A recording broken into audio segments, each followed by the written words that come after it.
was a nuclear deal. Like, oh, okay, I'll tune into that. He's good. Yeah, right. When I see Nuke on Rule Zero, I'm stoked for him because I know. No. I got you. You want on a technicality, yeah. It's true. So go fuck yourself.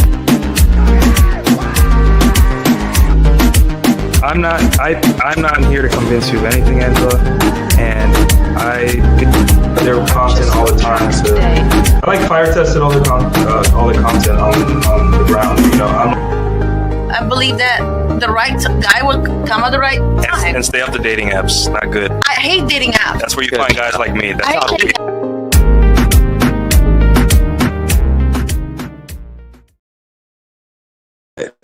All right, guys. Welcome to another episode of the Nuke Stream and all that stuff. Happy to be here. Happy to talk to you guys again. Yeah, just another week, another sharing of information and notes and all that stuff. First off, I'd like to say rest in peace to my friend RP Thor. He has passed on. I know you guys should have heard by now, but he has passed on. And he finally succumbed to his cancer. So yes, rest in peace to him. I mean, I could do a whole show about our time together. We had a great time together at his home. Really cool guy. He invited me to the Dragons, and I was able to like talk to those guys over there. So glad that his pain is finally over. He can pass on to Valhalla. So yes, rest in peace to RP Thor. But let's get down to business. Today we're going to talk about money, right? Money is pretty much what everyone is most worried about right now. This economy isn't great. Some people are like, yeah, I'm doing great, but honestly, it's just not as good as it could be or should be for whatever reason. I'm not an economist. That's something that probably have to ask Aaron Clary or someone, but things have been better, right? Like buying a house near impossible, buying even a car is difficult. So a car that isn't too old is difficult. Things aren't going well economically. People are feeling it. The reason people are grifting so hard online is they're just trying to make extra cash, extra money to cover their expenses. Women don't want to have kids because kids are expensive. No one feels ready to move on with their life because the economy is just so over here. The economy is so bad right now, at least for people that are trying to have families and move on. There are people that try it and all that stuff, but it's at the cost of lots of sacrifice and all that. Now you may think, people, especially millennials, we have a lot of things that we think are necessary to survive, but are not. Their biggest expense is going to always be rent, and rent is always rent or mortgage, and that's very dependent where you live. And some millennials believe that they have to be living in an A-tier city, like anywhere in California or Austin, Texas, or New York, or any of these places where taxes and rent are going to destroy you. So I understand that, yes, if you're smart, you can handle almost any economy and you give up the things that you think are necessary and all that. So that brings me to the question, what is actually necessary? And is dating necessary in an economy that, where you have to grind and hustle? Like it feels like you're drowning sometimes. And how much of your life or luxuries do you have to cut out until you can stay afloat? And every person has a different answer to that, whether they're an accomplished economist, or just a random guy on the street that's just trying to figure out how to save a little money. Dating seems to be one of those things where guys, that's like the first thing that goes in terms of what they give up on. It's because women take a lot of time and energy and money, right? And it doesn't matter which way. I would say a girlfriend is the most expensive, or wife is very expensive. I can tell you now from experience, living with a girlfriend or wife or just another person, like a roommate, is going to double your electric bill for sure, right? It's double the dishes, double the hot water, double the, like it's going to double. I had a friend live with me for a short while he was getting in his interviews done here in Dallas, and my energy bill doubled. Like it's just these things guys don't foresee it. And for those guys that want traditional women that just stay home all day and don't earn income, can you actually afford it? Even if you're well off, can you actually afford it? Because you're basically getting a person that is kind of use resources and double everything, right? I don't think women eat as much as men, but they eat in different ways, right? Like they eat foods that are probably different from yours and could incur different expenses. Like for me as a man, I go and buy steak and chicken and eggs and cheese and all that. When you are living or dating a woman, sometimes you got to buy creamer or you got to buy this thing that she likes or extra eggs because she likes to. It's more expensive. It's just women are more expensive to live with, to deal with, to date. They're always going to be expensive. And that's why a lot of guys kind of give up or they go to the pay for play route because there's a set price. They know what they're dealing with. There is no guessing. There is no, okay, cool. What am I getting into? And I get it. Like I totally understand that.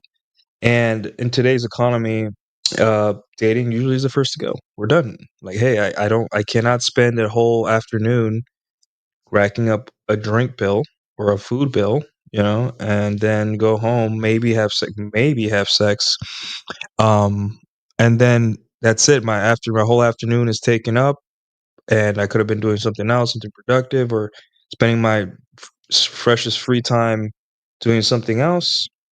And guys, in lieu of dating, in lieu of certain things, will work overtime. I know now that's most guys aren't even working at all. But if they are hardworking and they choose not to date, they usually find themselves doing overtime or not working at all and spending it on things that are near free, like a video game. Right? You pay $60 for a video game, you play it for a month. That's what $2 a day for hours of entertainment. Right? Video games are um are very cheap forms of entertainment no matter what, right? I see these guys complaining about a $70 game versus a $50 game, and I'm like, dude, like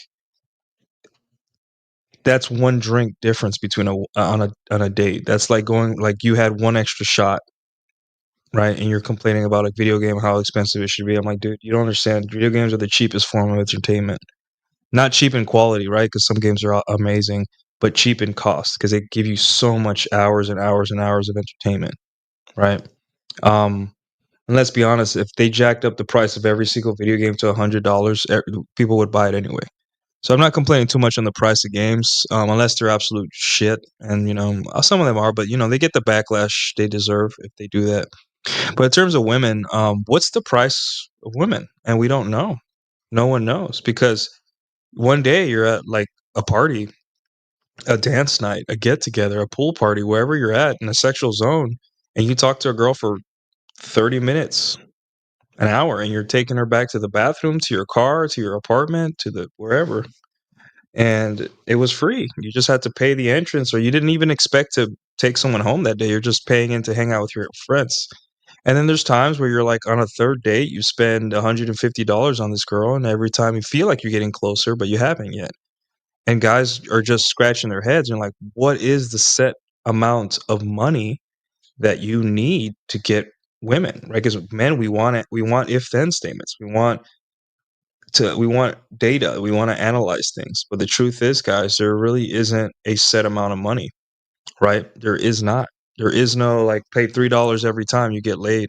There is not. Sometimes it's a coffee. Sometimes you're on your third date and you have sex, but like it took you an extra $100 to get there, right? Doing stuff.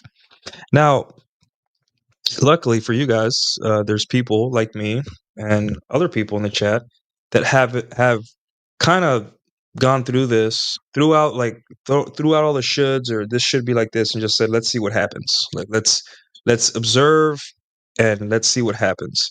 And there are not lots of ways, but there's several ways to save money and to kind of like conceptualize how this is going to affect your budget or your pocket, right? And there is ways, and yes, a lot of those ways are red pill and game related, right? And it's not only, hey, don't spend money. There's more to this that'll save you money and all that. So, I will pride myself in having spent very little money on women my whole life for the amount of attention, time, and sex I got. I don't know how I did it. Like, honestly, looking back, I would say the COVID era, 2020, 2021. Usually I got most of my lays in 2021 and 2022. But I would say that era, women were uh, more, dating was a little easy. And I want to say easier, I mean, like getting women in front of you. After that, you have to be able to charm and have good logistics, but getting women in front of you seemed easier.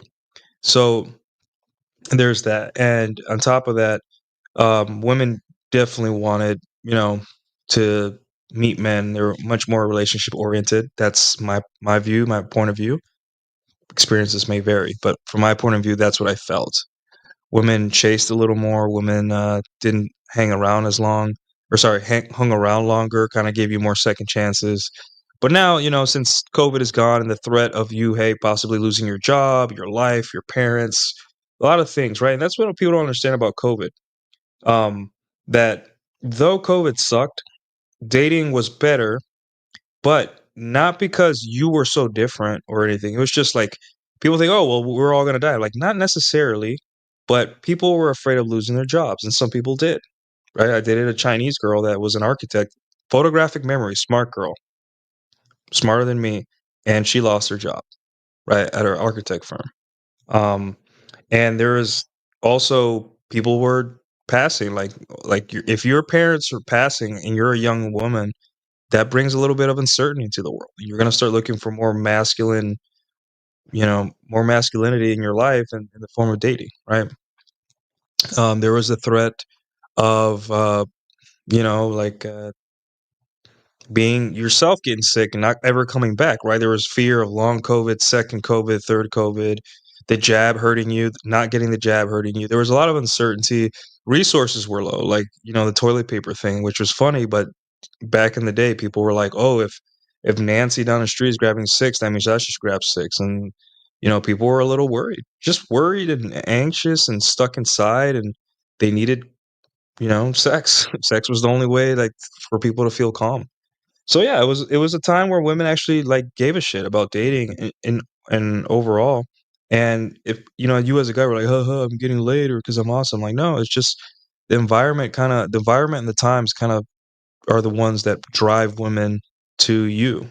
It's not always you. It's just what society feels like at that time.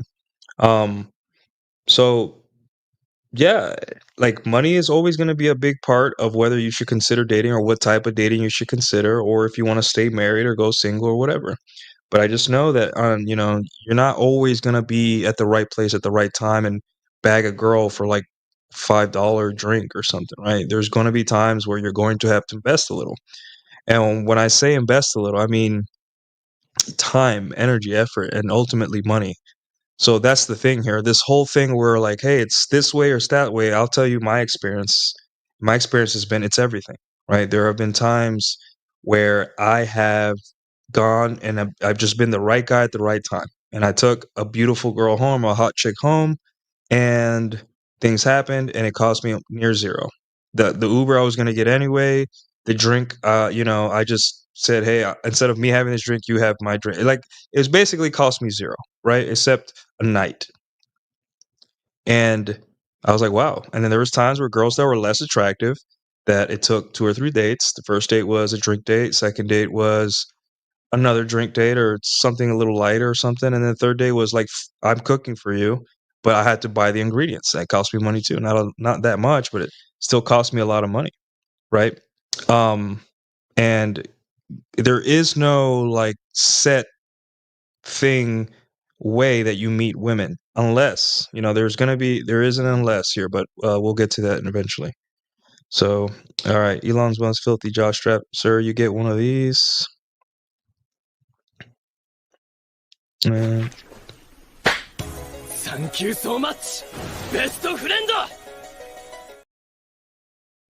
Elon Musk filthy jock strap, $2. Best day is whatever you were going to do anyway. Yeah, I agree and disagree because there's some things that you do that I just aren't conducive to taking a girl there, right? Like, I would not take a girl to salsa night on a date. That is, I would not do. It's loud. It would be boring to take a girl that doesn't know how to dance. Um, like it's just I like to spend time with women in quiet places alone, and then maybe when I like her enough, I'll take her and all that stuff. But thank you for the $2 super chat, Elon's jockstrap. But yeah, where was I? Yeah, essentially, there is no set way that you're gonna meet or take women back to your place every time. There's gonna be different situations, right? And some guys swear by one and swear by another. I'm like, no, dude, it's colorful, right? Your dating life's gonna be very colorful. There's gonna be social circle where a girl's gonna introduce you to another girl, and the girl's gonna be like, wow, you're hot, and you take her home. There's gonna be, uh, approaching her on the street where you just saw a girl that you just catches your eyes, and you're just like, hey, like, are you to live around here? And then Instagram, and then boom, you're on a date, and or whatever, right? And there's going to be girls from your past that are going to show up again.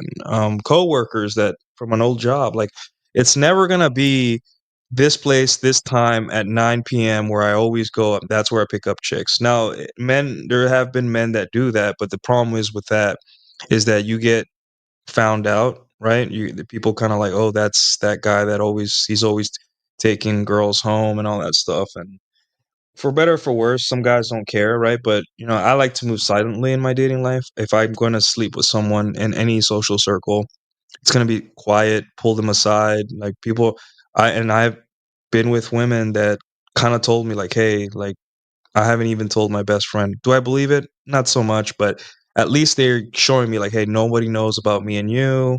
Let's chill. Like, no one. Um, let's just keep this private or secret. I like you, but you know, I don't want people to know about this. I'm like, okay, sure. But that's the thing here, guys.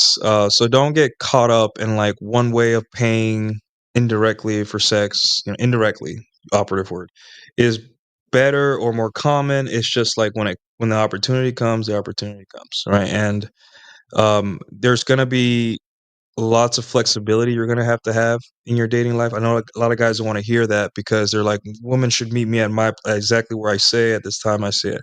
And I'm like, great, but like that's 50%, like 50% of the women I've slept with was because I wasn't overly inflexible, right? Like if I said, hey, let meet me here at 8 p.m.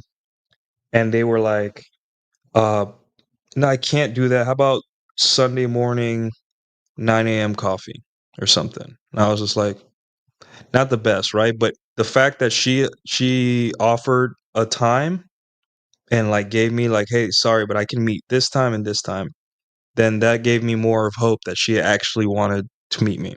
And one of those people were my girlfriend in 2021, where she's like, I can't meet you this late, but I can meet you at 4 or 5. And then she showed up in a dress, hoop earrings, and then I took her we had coffee.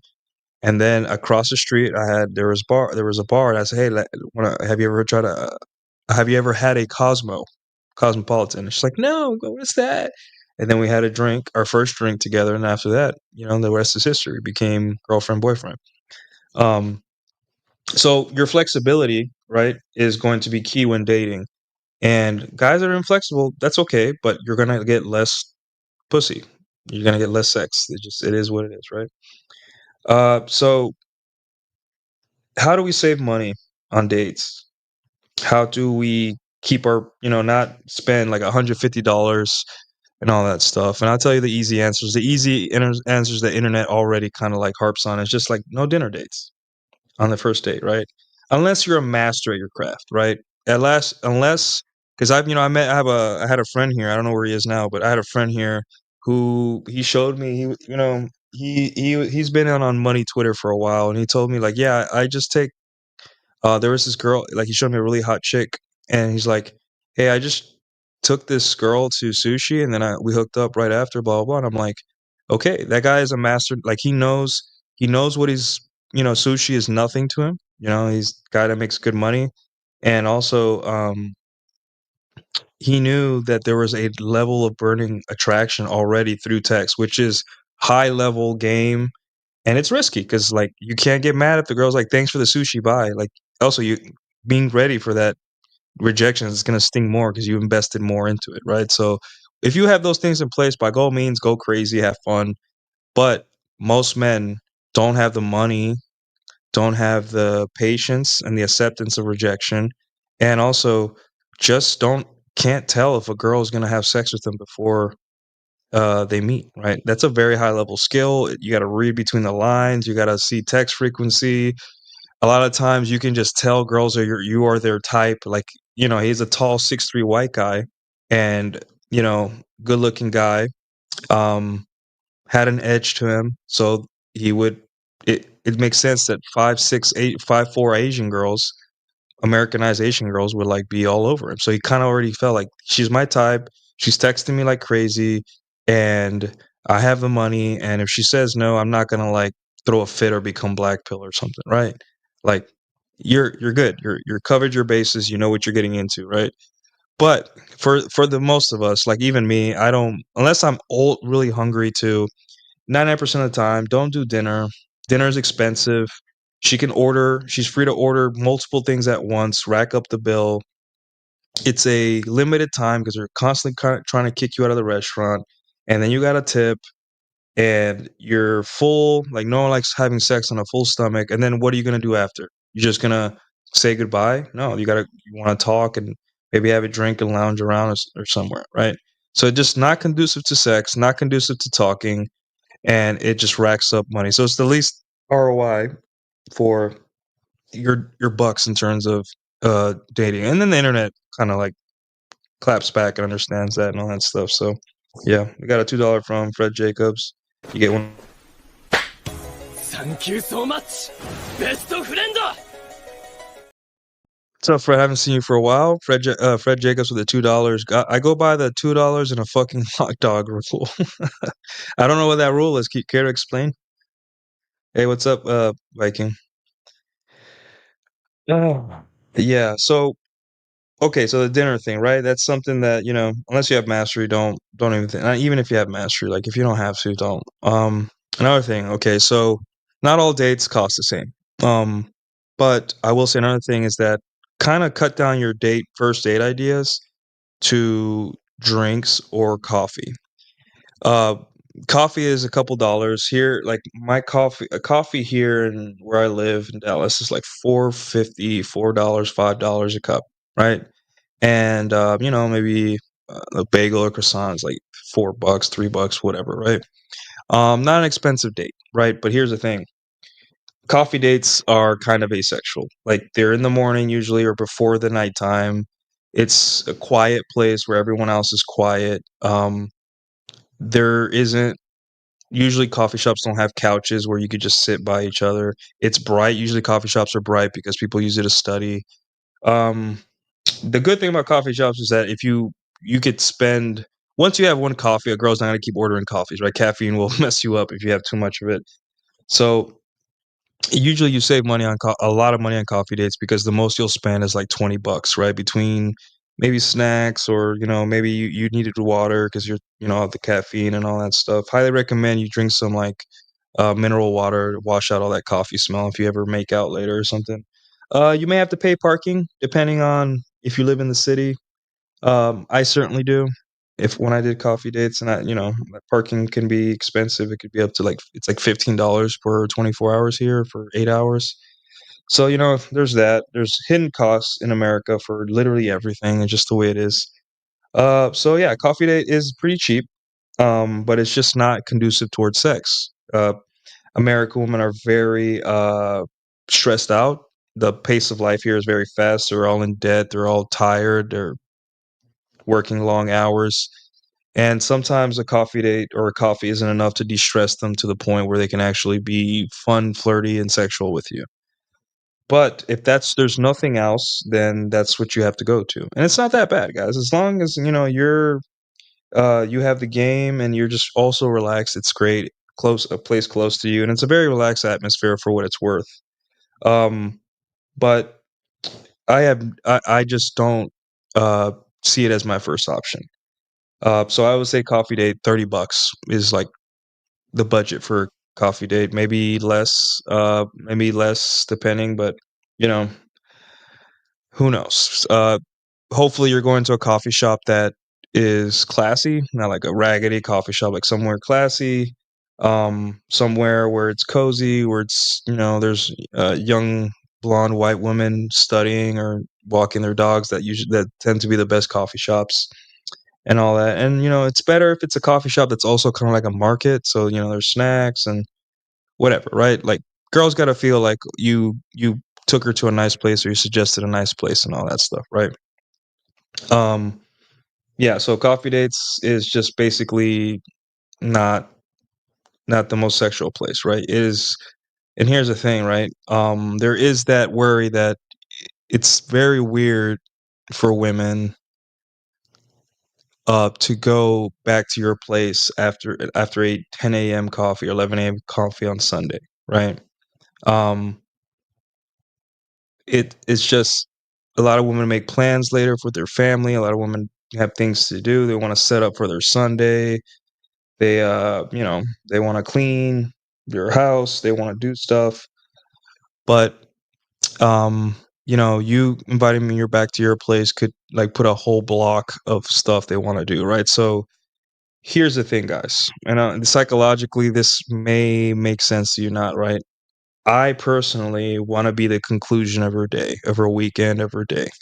And doing the coffee thing, it just feels like I'm just a stop on the way, like an errand. And, depending on how you see it, every man is different. I want to be the conclusion, the last thing she does that day, right? I don't want her to have coffee and then, do something else for the rest of the day, right? Unless it's like I already had sex with her or something like that. Every man is different. That's just the way I feel. Have I brought girls home from brunch or coffee back to my place? Yes, of course. Not a lot. I'm trying to think. I did bring a very, very pretty girl, but we only made out back in my place. And then there was another girl. We had drinks in the morning, like brunch, and then I brought her back to my place. She was Dominican. Um, there was my girlfriend, but that was like mid afternoon, 2 p.m. I think it was Sunday. It was Sunday or a Tuesday. Um, and I brought her um to a coffee shop, and then we had drinks, a drink or two afterwards. So I did both. So yeah. Okay, now coffee is pretty much the same price everywhere, with plus or minus $1. So not too much worry. You can walk in any coffee shop and you could find, unless it's a very gimmicky coffee shop or something. Like most coffee shops, coffee is the same price. With drinks, right? Drinks is holy hell. There's like whole different level of variety with terms of drinks and all that stuff. So drinks, sex fuel, right? Like it first off, it de-stresses women. All the women are very stressed and creatures are full of anxiety. And when you have all these things going on in your life and you're so worried, and now you got to meet a stranger and shave your hoo-ha maybe and shave your legs and cancel that call with your mom, walk your dog early, go between two dresses. You got to drive to the city because you're nervous, and you're nervous because you have to drive to the city. Women don't like driving in heavy traffic. All these things, right? It's going to create anxiety, right? So by the time she gets to the date, and contrary to popular belief, women are these super confident creatures, right? They are nervous. Every girl I've ever met pretty much I could tell they were a little bit nervous upon meeting, right? So your first couple minutes of a date is going to be, kind of like letting her know, hey, you're all right. You're okay. You made it. You parked in the right spot. You look great. I like your dress. Your hair looks great. You thank you for the effort you put. Like order whatever you want. Kind of like letting her know, hey, after a long trip, traumatizing trip to the city or wherever you live, hey, you're fine. Breathe. And then after that, the date can start. So, always the first phase of the date is always going to be calming the anxiety she gets from all that planning, right? It's like guys, we feel anxiety if she's going to like not show up, right? For women, it's like everything else, like what to wear, what do I smell like, what do I do with my hair? How do I get off work early because I really like this guy, whatever. So when guys say, "Oh, she's just going to use me for dinner and all that stuff," I'm like, you don't understand. It's not worth her time to use you for dinner. Right. It isn't This isn't Miami where all the women are employed with either like scam jobs or OnlyFans. Like these are normal women that do not need your dinner money. And they're not going to scam you for dinner. It's just too much effort to come see you. So if they come see you, they really want you to win, right? So get it that out of your head that women are trying to scam you, because they're not. So you you get there and you go to the drinks, and then you see the drink menu. And right now, on average in America, the average drink is anything from like $14 to $20. Uh, and you're gonna want to drink too. And you may say, well, I usually get something cheaper and all that stuff. Yeah, sugary drinks are expensive. As a man, I don't I don't think that um you should be drinking really sugary drinks if you date, because those calories add up, and you want to maintain your physique and all that stuff, which maybe show for another day. Maintaining your health while dating and all that stuff. So uh you you will see this menu, and then you'll think, hey, 2 drinks for her and 2 drinks for me. And that's what, 60, let's say $15, $60 plus a tip, $10, $20, $80 easy. From personal experience, women start to open up a little bit and start relaxing and actually being flirty about after 2 drinks. After that, they're just like, they start opening up a little bit more. They start touching you more. The kino escalation begins and all that stuff. The first drink is just them kind of like getting used to settling in. Sometimes you're just looking for a better seat. So like, hey, if that seat opens up, we'll move there. Um, and it's also like she's deciding, w- you know, like, hey, this guy looks better in person. I should like, she's settling in. She's trying to get a read on you and then feel comfortable in her own space and all that stuff. And she may want to use the bathroom since she was in traffic for a while, whatever.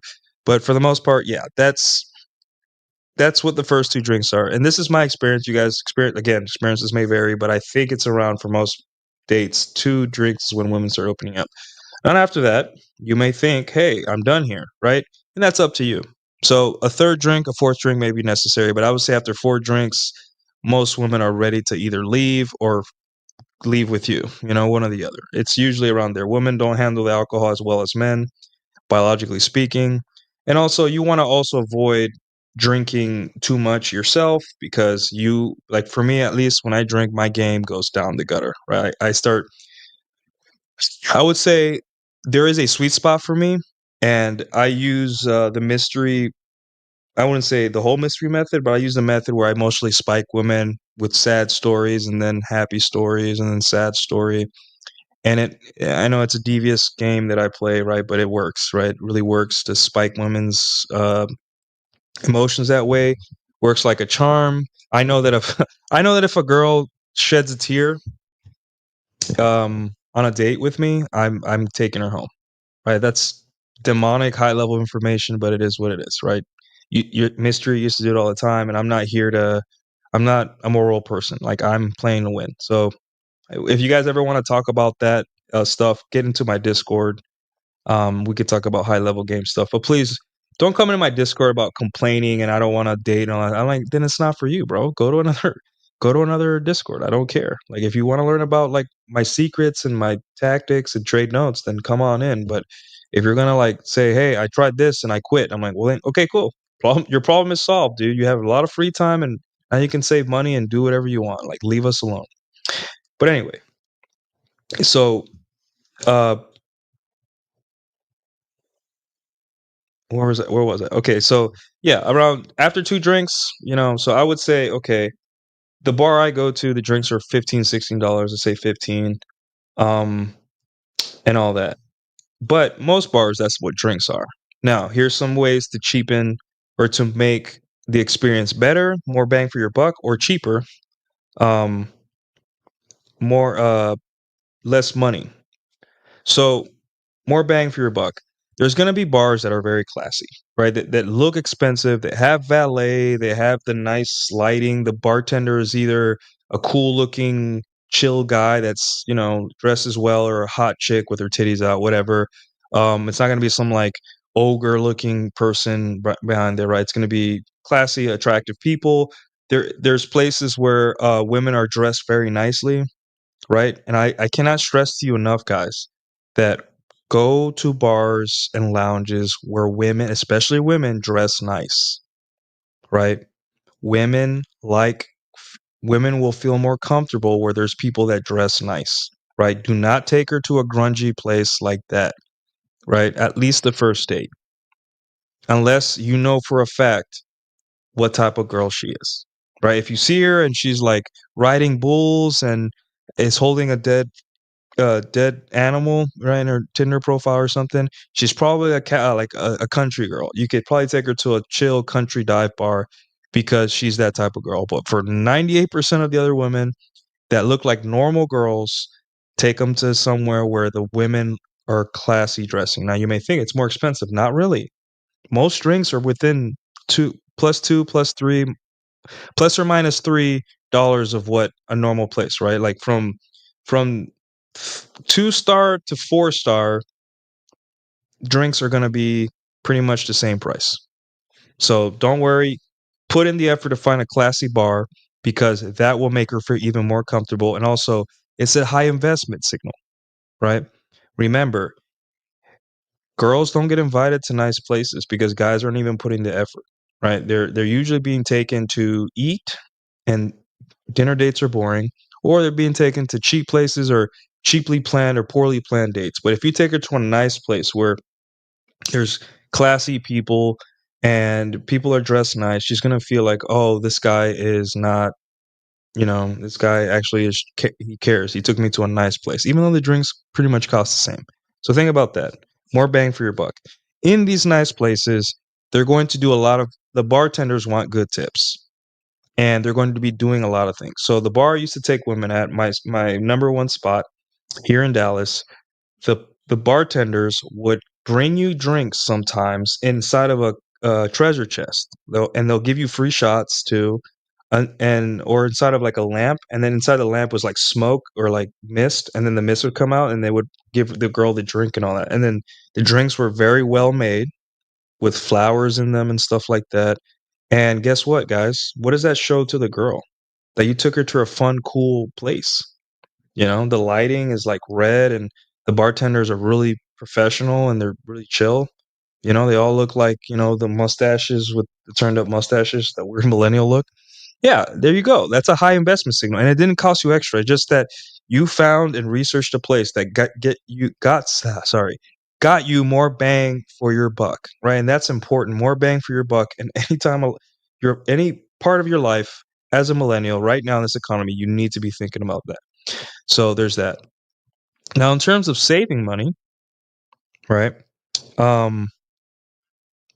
There are different specials during the week. Like the bar that I go to, when it rains, half off all drinks because they get so little business when it rains that, you know, they need to get people in there. So they just say, hey, half off all drinks, or it's happy hour all day if it rains. I'm like, okay. Or while it rains. So, like, you could plan dates when the weather's shitty. Maybe the girl won't show up because, it's raining, but hey, that's a thought. There's bars at Wednesdays that have all day specials where everything is like $7. There's a bar around me that does that. Classy bar does that. $7 everything. And then there's bars that like from 2 to 7, have specials and all that stuff. And yeah, that's basically like a great way to save money is to figure out when these bars have specials or certain drinks that are, and then order then, or invite girls then and then order then, right? And that's thinking a little bit ahead, right? So there's that. During the weekends, not a great time to go on dates, guys. It's if you have to, great, but the best day to go on a date is Wednesday or Thursday. Really, it is. Wednesdays have a lot of specials. I've noticed a lot of bars have specials. Thursdays too. But the good thing about Thursdays is that if you hook up with the chick on Thursday, that gives you the weekend to yourself. And if she wants to see you again, you don't have to wait. You could just see her on Sunday or Saturday and start getting that bond going where you can make her into a plate, right? You don't make a girl a plate until you have sex with her 2 or 3 times. Like 2 times if you're lucky, 3 times is like usually like, hey, she's in your rotation. She's gonna be sticking around. She wants to have sex with you again, right? So yeah, guys. Cool. Let me bring up the show comments on stage here. So, yeah, that's how you save money while dating. I'm going to introduce another option, which I wrote about. One of my first things I wrote about on Patreon a long time ago was the wine date. It's a special hack that I had. And luckily, I live near a wine place. And you may think wine, that sounds expensive. I'm like, no, it's the cheapest date. It's just as expensive as a coffee date, but people don't think about it. Because when people think coffee, oh, $4 or $5 coffee. I'm like, no, because it's your coffee too, so that's like $10 minimum. Plus, I like to tip. I know you guys don't believe in tipping, but if it's my coffee shop where I go often, I tip well. And then you may want to rinse your mouth out with some mineral water and all that stuff. You plan to make out. And coffee dates sometimes last pretty long for some odd reason for me. I don't know. It's because there's just so much talking, and I don't know. You don't feel that urgency of someone kicking you out or something like that. Um, but anyway, a bottle of wine, $30. And here's the thing with wine is that it gets women pretty drunk and horny pretty fast, right? That's not to say you shouldn't watch what how much she's drinking. Wine really does work on women. So monitor her drinking, make sure she doesn't drink too much. But for the most part, it's cheap, right? A bottle of Malbec at a wine place, right? And the thing about wine places that usually kind of classy, not the classiest place, but they're usually quiet. They're usually chill. They have snacks if necessary. And once you get your bottle of wine and they set it on the table, that's it. You don't have to go to the bar. You don't have to ask for more stuff. You can pay your wine and close out right there. You'll get 2 glasses. Drinking wine on a wine date in a very nice neighborhood is can be seen as high investment to the woman. And you have your glasses and you're drinking and you're enjoying yourself. $30. 40 because you got a tip. But yeah. Um but yeah, guys, like the wine date is my hack. And if you can find a good wine date near you and you know, kind of go there, meet the people, it's usually gonna be older people, maybe people in their mid 30s and up. And have a bottle of wine with a girl and realize that it's a nice date, it's a cute little date, and that's it. That's my hack. That's my most money saving dating hack right now. But yeah, now that I've laid all that out, um and a lot of what's going to save you money though, guys, right, is red pill knowledge. Taking this red pill stuff. Because again, and I've explained it today and I'll keep explaining it, the red pill isn't about changing women. It isn't about changing the world. You don't get to control the universe because you learn red pill. It's about defense. It's about protecting yourself. It's about keeping yourself out of financial harm. Hell, even emotional harm, definitely. Financial harm. It's a guide to help you navigate the sexual marketplace. And rule 0, right? It's to give you more sexual power and options in the marketplace and fomenting a positive male identity. And having more money and spending less money on women and getting more out of them is more power and options in the sexual marketplace. It's literally a definition, right? And, being broke or throwing money at women constantly because you don't understand game, you don't understand, maybe Rollo Tomasi's Iron Rules or Chateau Ortiz, what is his, or his called? Commandments of Poon or something like that, or even my dating thread, or any of the guys in here that know something, like those things, once you understand them, are going to save you money. And whatever you need to understand, that you don't need to spend as much money as the world says you do on women, then you'll be fine. And that's really, like, we can talk about prices and saving money here, saving money there, right? But ultimately, what's going to save you the most money, really, is to go out with women that like you. I know that sounds stupid, right? But What does that mean? It means that you hear guys all the time, I've been texting her, she doesn't want to see. I've been waiting, I've been asking this girl out for a while, seeing if she wants to go out this Thursday. And I'm like, oh, have you asked her out before? Yeah, this will be the third time. Damn, dude. You know what that girl's gonna do? If you find she finally cracks, she's gonna ask you for something expensive, like a dinner date. And boom, you just wasted money. And then now you're black pill, and now you're complaining to people on the internet that women suck. But like you just opted into your own destruction. You didn't know that, hey, like when a woman is interested in you, she will just say yes right away for a date. She won't think about it. She'll just say, yeah, let's do it. So that will save you money. Red pill knowledge, right? And we can talk about different ways it'll save you money, guys. Like, for example, a lot of men spend money trying to get women back in their life, right? Whether it be a girlfriend, a wife, or what do you call it? A girlfriend, a wife, or just any girl they're just sleeping with, right? They start offering her more. Like, hey, this girl doesn't want to see me. What if I offer her a trip? Or what if I offer her something nice, like a nice dinner, to get her back into her good graces? Red pill knowledge will save you the money and the effort by saying, hey, dude, she's not yours, just your turn. Like, she's done with you, right? Women that want to have sex with you don't think twice about it, right? Some women are a little bit coy, a little bit nervous in the beginning. But the minute you make them feel safe, they'll want to see you often. They may not love you, they may not want to spend that much time with you, but when they're ready, they're ready.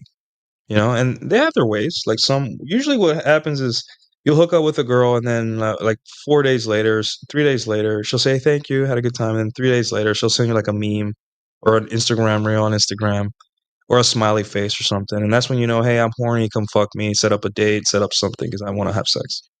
Right. You're like, okay, cool.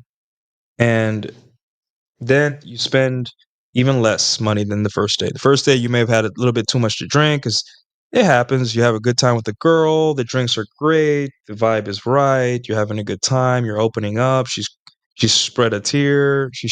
Sorry, from your sad story. So you having? Let me get one more whiskey. This is awesome. I'm having a good time. I'm actually enjoying my date. But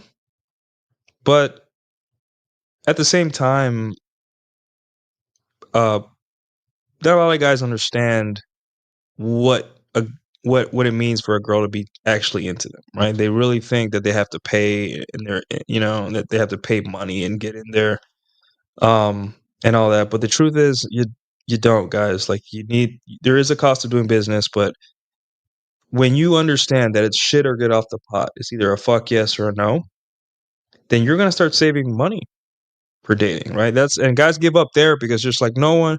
I just spent $100 on this date, or I did this, or I got stood up, or I spent this money on gas and Ubers, blah blah. Blah. Well, you failed the first test, right? And the thing is, you keep not passing it,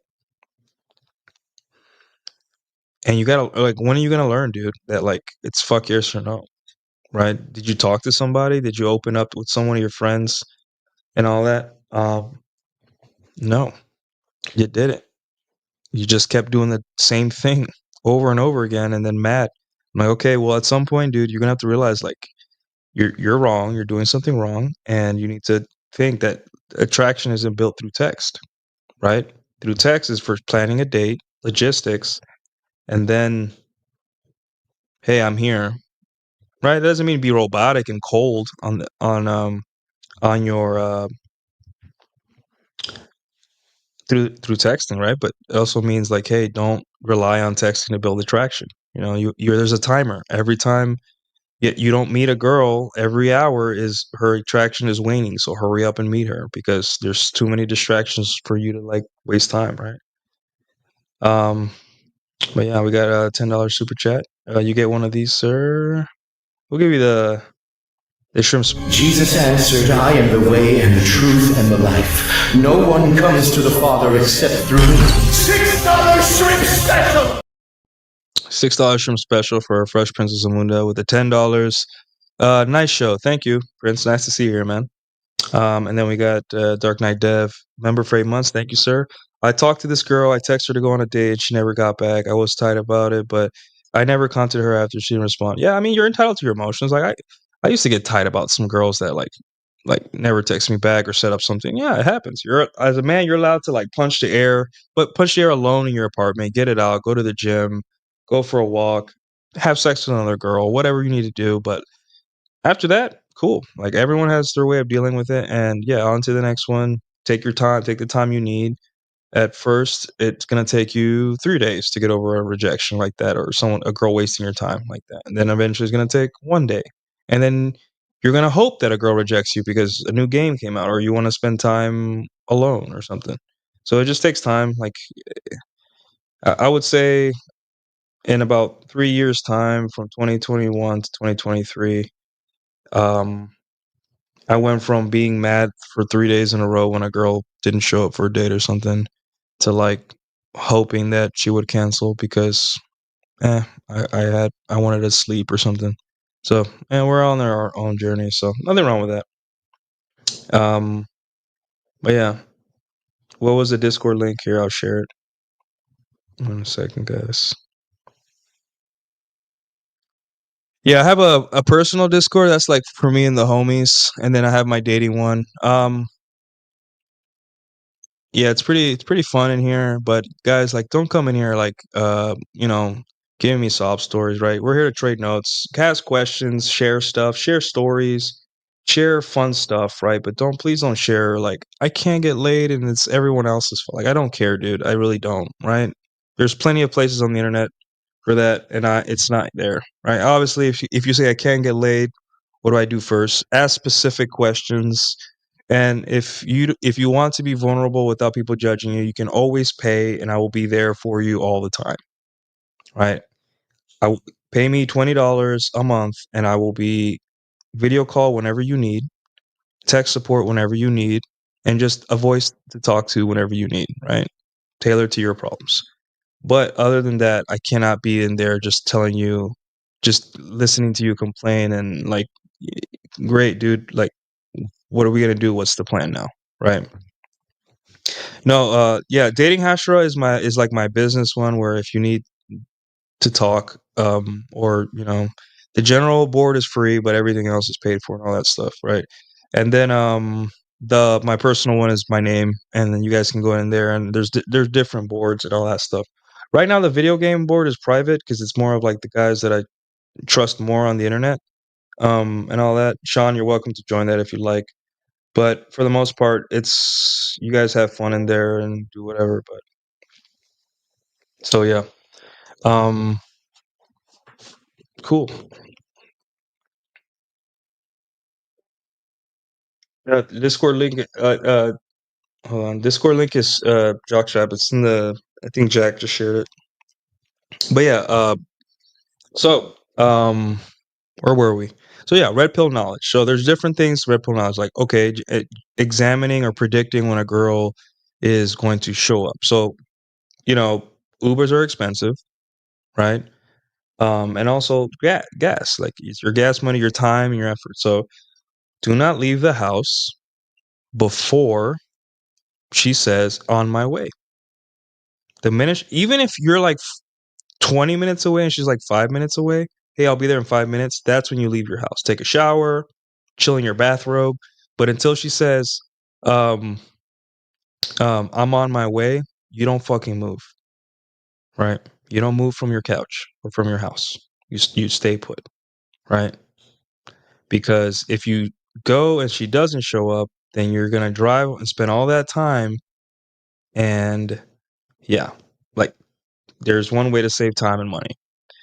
Uh, Another thing that could save you money is learning how to spin plates, right? A lot of guys will put in a lot of effort into one woman and they'll pay a lot of money and time and energy to keep that woman happy. They think, oh, this is the only sex I have, so I got to keep her around, so I have to placate her and all that stuff. And a lot of times placating means gifts, money, attention, time, energy, and all that stuff, right? But for the most part, if you spin plates, women become cheaper. And that's the crazy part, right? And I'm not talking about spinning plates like millionaires that just constantly giving money away to women, buying one a bag, buying another one.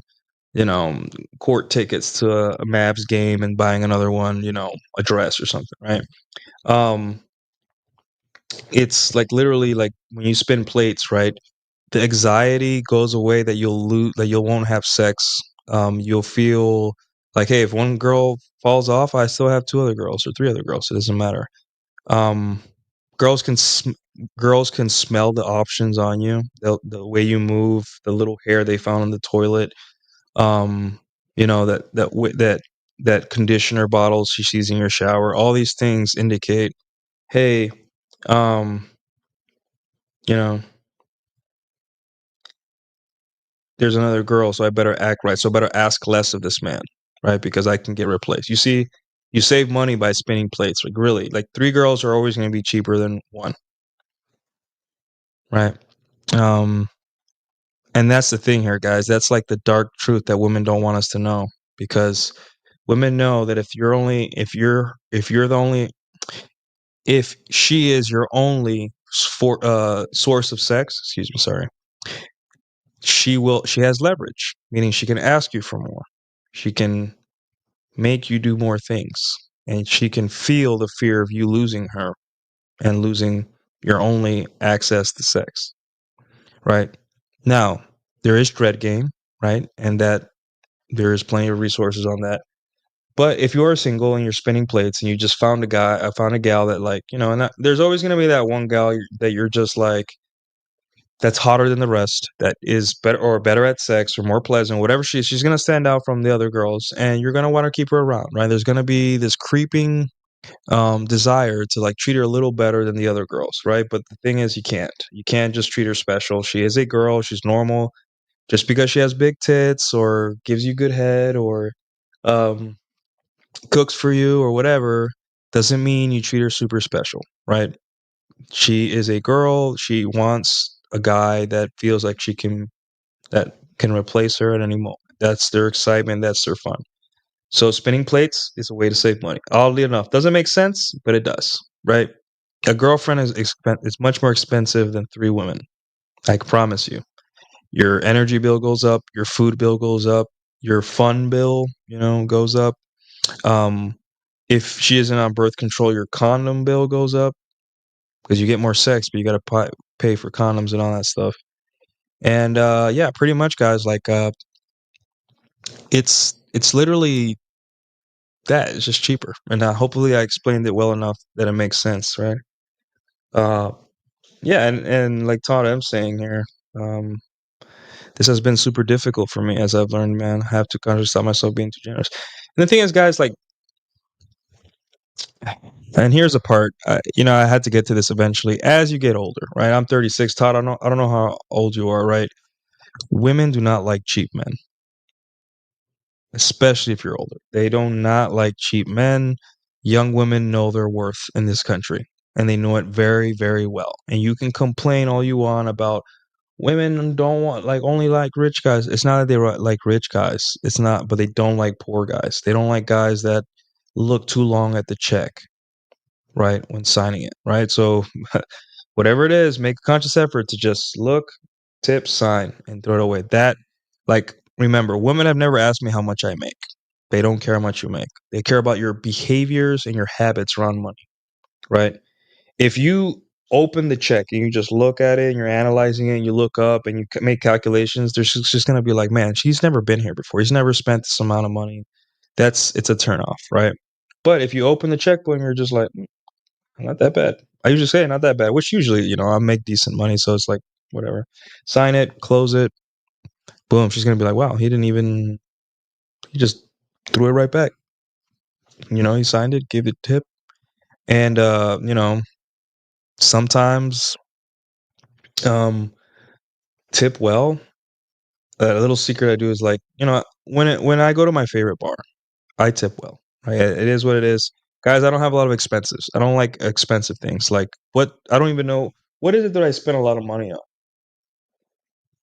I refurnished my apartment recently, but it wasn't even then, it was not that expensive. I didn't buy anything. It was like IKEA and Wayfair furniture, nothing crazy, right? And I'm really trying to think. I really don't have much. I don't have expensive hobbies or anything like that. I don't have a car bill because my company provided me a truck. I don't pay insurance, gas, maintenance, none of that. So, I have extra money.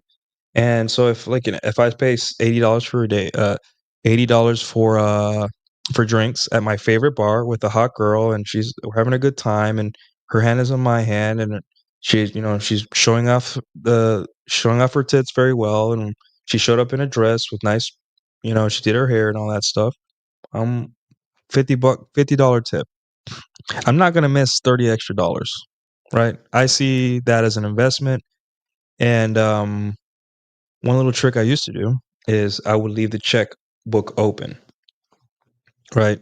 After I paid it in, I'd be like, "Hey, one sec, let me go to the bathroom real quick," and she would see the $50 tip, right, on an $80 bill, right, and be like, "Whoa."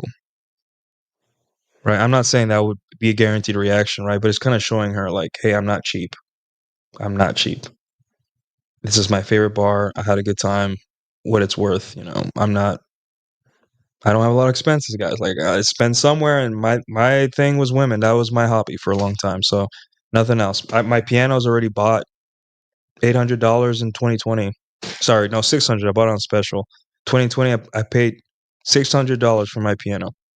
That was my main hobby. And then video games, what? $70 a month for a new video game, maybe, right? So it's like I don't have a lot of expenses, guys. I don't have expensive hobbies, none of that. The streaming stuff is near free. Yeah, I pay for StreamYard and Twitter. What? That's not none of that. It's just minor expenses, nothing big. I think the biggest thing that I pay for after rent is just food. Yeah, and I shop at Costco, so I buy bulk, at least some things in bulk. And I cook from home a lot. I'm cooking less from home because my finger and I can't chop and wash dishes and get my hands wet because of the cast. But for the most part, guys, like I don't care about the tipping. It's whatever.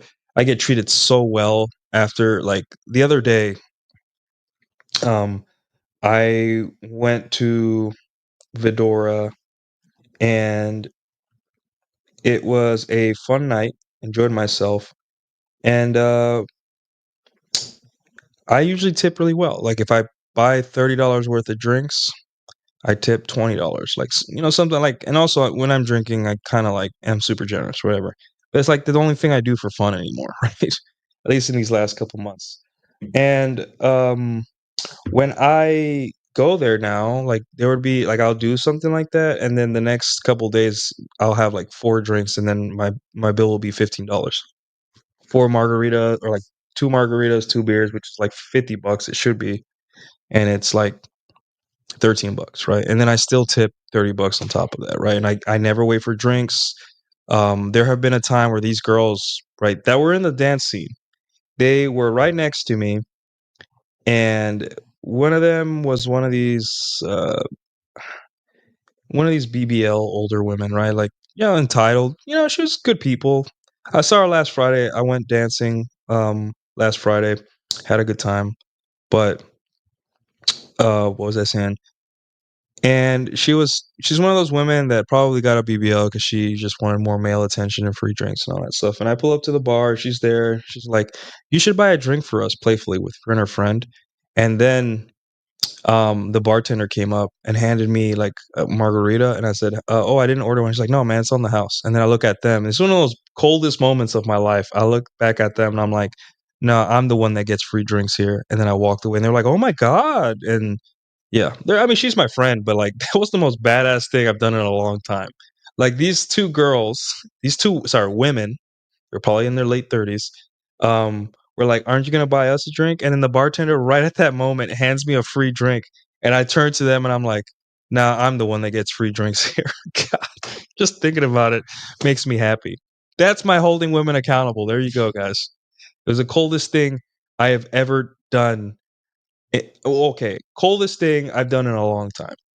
I've had cold moments with women, and sometimes, guys, I don't know where it comes from, right? Maybe I'm deeply misogynistic and I don't like haven't fully accepted it, but there are things that I pull out of my ass all the time, and I'm like, "Whoa, I can't believe I said that," right? I don't know if finally internalizing this game stuff, But I will say, like, when the girl, like, a lot of guys don't understand this, but like when the girl handed me my bleeding dog, right?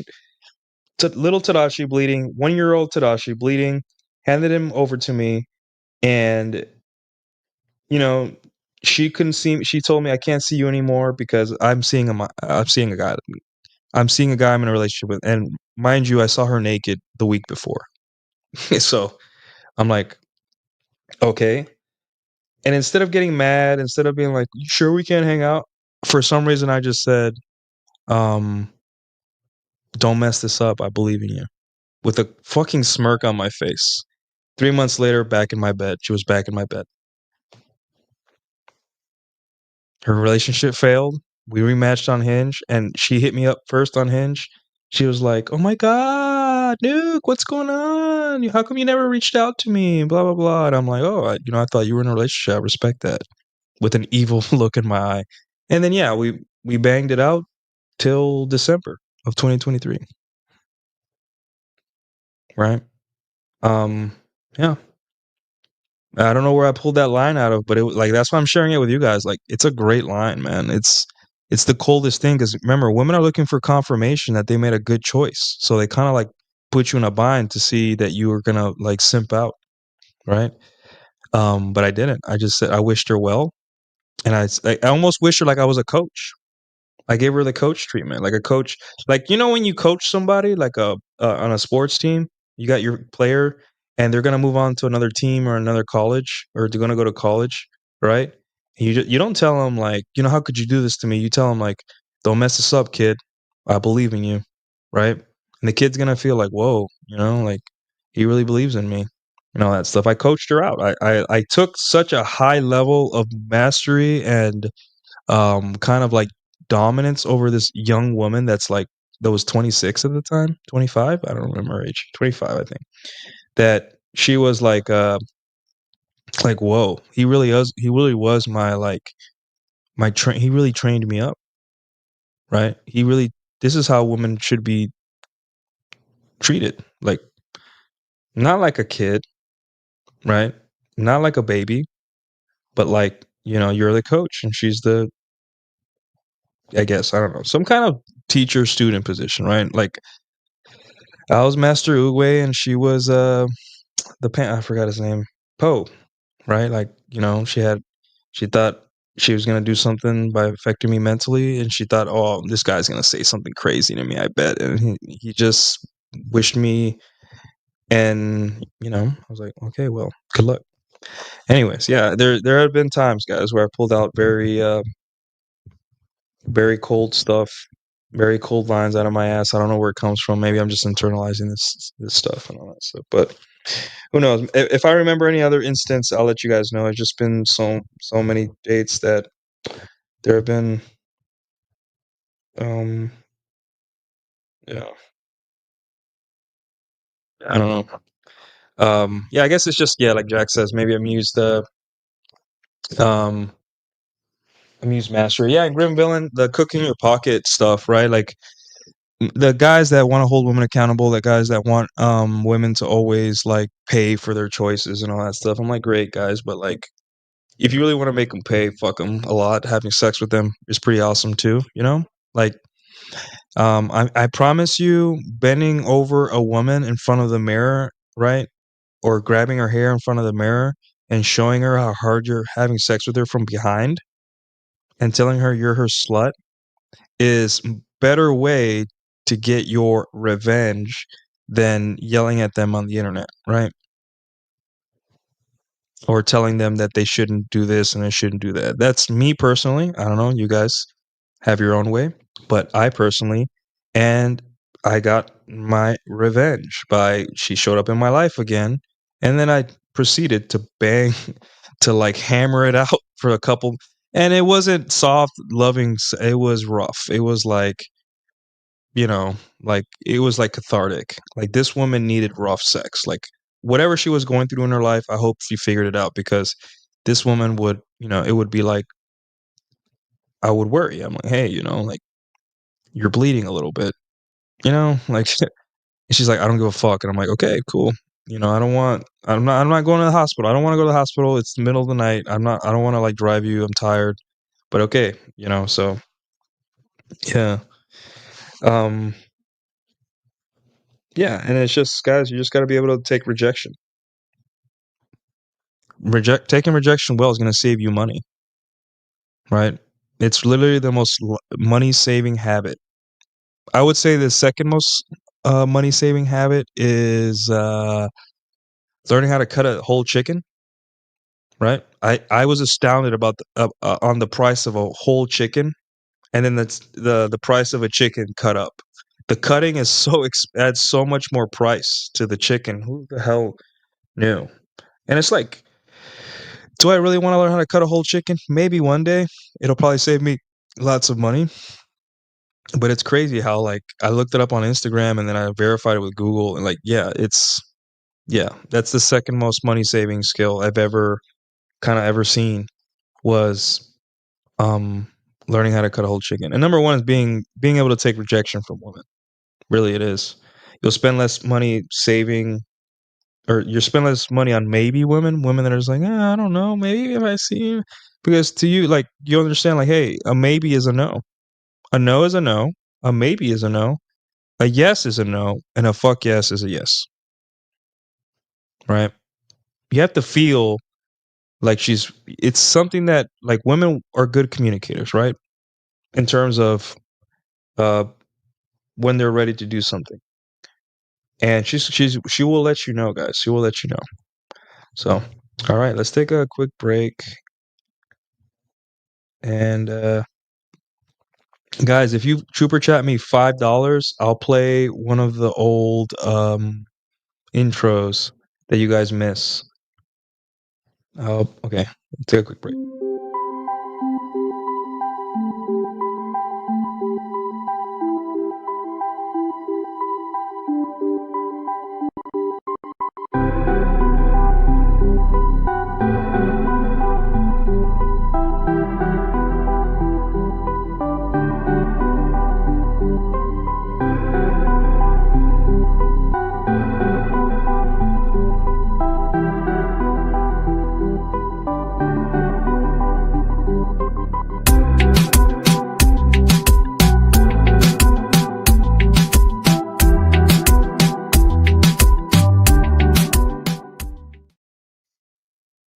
We're back. People on Twitter are not liking the whole girlfriend having a dating multiple women is more expensive than or it's cheaper than a wife. If you guys want the breakdown, I could break it down. Like I already talked about, your bills will go up because you have a literal human being besides you in the house, right? And it's not looking like women are willing to pay half your rent or anything like that, or one month she pays your rent and you pay the rent for the next month. It's not looking like that, right? It's like women just want a free ride. And it's crazy, right? Because what is the purpose of a relationship? And I'm not one for vetting. Vetting doesn't really work, right? But if you're already as a woman, it's your early frame announcement, I ain't gonna pay rent, that's a man shop from day one, right? What type of man do you think is going to accept that? Guys that are desperate, guys that are desperate, guys that have no sense of money. Only financially responsible guys marry lazy women or women that don't work hard and all that stuff. Because remember, it's not that we want your money, ladies. It's that we want to know you can take care of yourself. And I kind of think, like, when the day came where I had to live with a woman, right? I was going to live with a woman. How that discussion was going to go down, because there's so much propaganda on the internet about women not paying for shit once you get into a relationship, right? And I'm starting to think, like, hey, like, wonder what these discussions are going to be like for these women, right? Like, no, like, have you guys ever had to talk with a woman before she moves in about expenses? I wonder what that's like. James Sexton, one of those viral lawyers, divorce lawyer, he says that couples that discuss prenups tend to need them the least. And he's done thousands of divorces, right? And the thing is here, it makes sense because the type of people that are able to discuss finances and future and like what if this happens and what if that happens are the same type of people that kind of work things out and understand what and where to put their money and the expectations of them, right? Competent people. And that struck me, whatever you think of James Sexton, that was a great tidbit of information. If you are able to discuss a prenup with your wife, sit down and talk to her, then chances are you're with somebody that's mature, that understands how important it is, that finances are the number one important thing in a marriage. And yeah, I mean, that really struck me. I just wanted to mention that,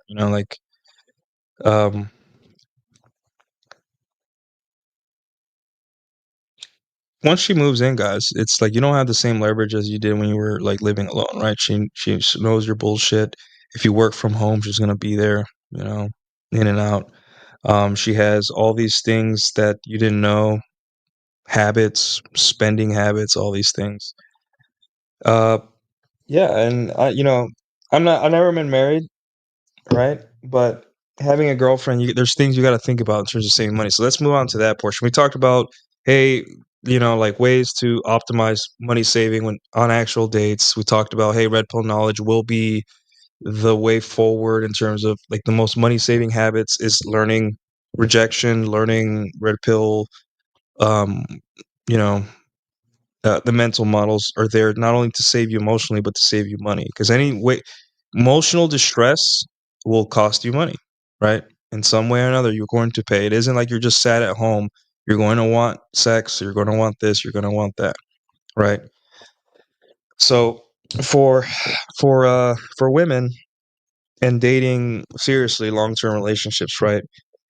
You usually find out about debt and bad financial decisions about 3 to 6 months in, right? That's when she can no longer hide it. She brings it up. She's like, cries, like, I didn't pay my car note and interest, and now I'm $20,000 and all that stuff. Okay, here's what happens, right? And this is what happened to me. I dated a girl that 6 months in, there's things that started to come out, right?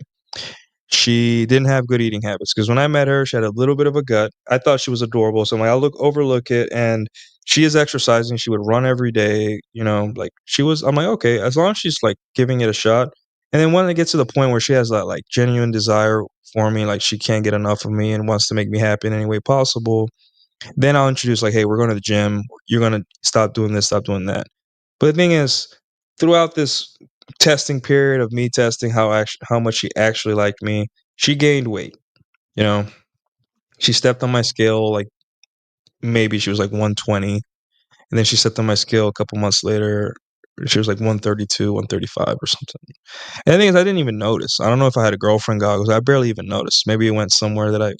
And then I saw her naked and her ass was flabby, and then she brought up the then she had a lot of debt, and I'm like, okay, like I can either hit the streets again and enjoy women without worrying about this woman's financial issue, or I stay and try to solve it, right? And her options were, yeah, I gotta pay it. While she was crying, I gotta pay it, and I can get a second job. Guess what? Now you're working a second job. You're more stressed. You're gonna spend less time with me, and you're now because of this, you're putting off kids, right? 27-year-old woman has to work a second job. It's going to be too stressed to have sex, too stressed to think about the future and kids. You fucked up, right? Your debt, everything, you fucked up.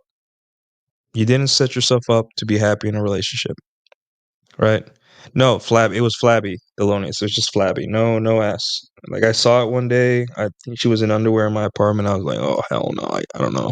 All this for a flabby ass. Like I was just like she was great, but come on, ladies. Like please, if you don't have anything back, it doesn't need to be fat. It doesn't need to be super round or anything. Just it needs to be fit. Like it needs to be not flabby, right? It needs to be a little bit, meaty, right? So, I don't care about flat ass not anymore. I got over that. I just need it to be fit. I just need you to look like you care about your body, right? But anyways, yeah, she made financial decisions, and there was this feeling that, hey, I was expected to cover it or help her or something. And even if she paid for it, I was still gonna pay because now she has to live a lifestyle where she's working harder, a part-time job, and she's gonna be more stressed and tired and bitchy and complaining and all that stuff. So, you know, that's something that you know there is a limit to every guy. I think for some guys, it's just like, hey, she's $10,000 in debt, no big deal. You can pay that in 6 months. Just we're just gonna have to be frugal. You're just gonna have to be frugal, like no trips. Like you're gonna have to eat at home. You're going to have to dump money into every last penny you have into this debt. Lower your interest payments, and then reevaluate while you're doing this why you got up in that debt in the first place. And yeah, that's women in a nutshell for you, right? Um, sorry, something in my eyes. Yeah, having a girlfriend, like I said before, your bills will double. Your power bill definitely will go up. Uh, some girls come with dogs, and they have to, their dogs are going to be in your space. You're going to be cleaning more, spending more time cleaning. Women aren't exactly as neat as you think they are, right? They're clean, but they throw their clothes everywhere. They use extra towels and all that stuff. So there's that. Yeah, their washing machine, they're gonna, they're using your washing machine, so that's more wear and tear on everything. And the things that suck the most energy in your apartment are your heavy appliances, right? Your dryer, your washer, your dishwasher, your oven. HVAC depends on where you live. Like if you live in Texas, HVAC is gonna suck down because it's hot, here in Texas. But yeah, those are the things that are gonna suck down the most energy. If she works from home, she's gonna bring her computer, and that could take energy, and all that stuff. So just think about that, guys. Like having a girlfriend is just another bill that's gonna be added to your life. So make sure that before she goes into your life, she make sure before she goes into your life, she understand or she's worth it, guys. Right? At least from a financial perspective, is it worth the headache? And talk to her like, hey, this isn't the 1950s, right? This is modern era. Are you going to pay rent? Are you going to give something? Because the whole internet, broke or lazy or unhappy, bitter women are convincing women that even though they're not trad, not even the slightest, they deserve trad traditional men. And that's not fair, right? Like, it doesn't make me less of a man if I expect you to pay bills. What's the purpose of a relationship? For you to brag to your friends that you live a soft life and do nothing, or for us to win, raise kids, and be happy and fall in love? And you paying half the rent or a portion of the rent, right, isn't exactly gonna kill you. You're still saving money because if you lived alone, you're still gonna be paying rent. So, you know, it's just like I'm paying you to be a liability on me. That's not right. So Totem asks, is there any way to avoid these expenses, or are they just inevitable? Girlfriend tax. Um, yeah. I mean, you gotta announce early on how things are gonna go, right? Um, you get like about a month to like analyze her bad habits, right? Like in most women's bad habits is the takeout and the coffees and all that stuff. The extra $500 a month she spends on just nothing but going out, eating, drinking, and all that stuff. You got to tell her, hey, that stops, or not tell her then and there, right? Depending on her level of desire for you. But you have to start analyzing in the beginning. All right. If it looks like the girl wants to be in your life, um, you have to be like, hey, at some point you have to like whenever she starts asking you for a relationship, that's when you bring it up, right?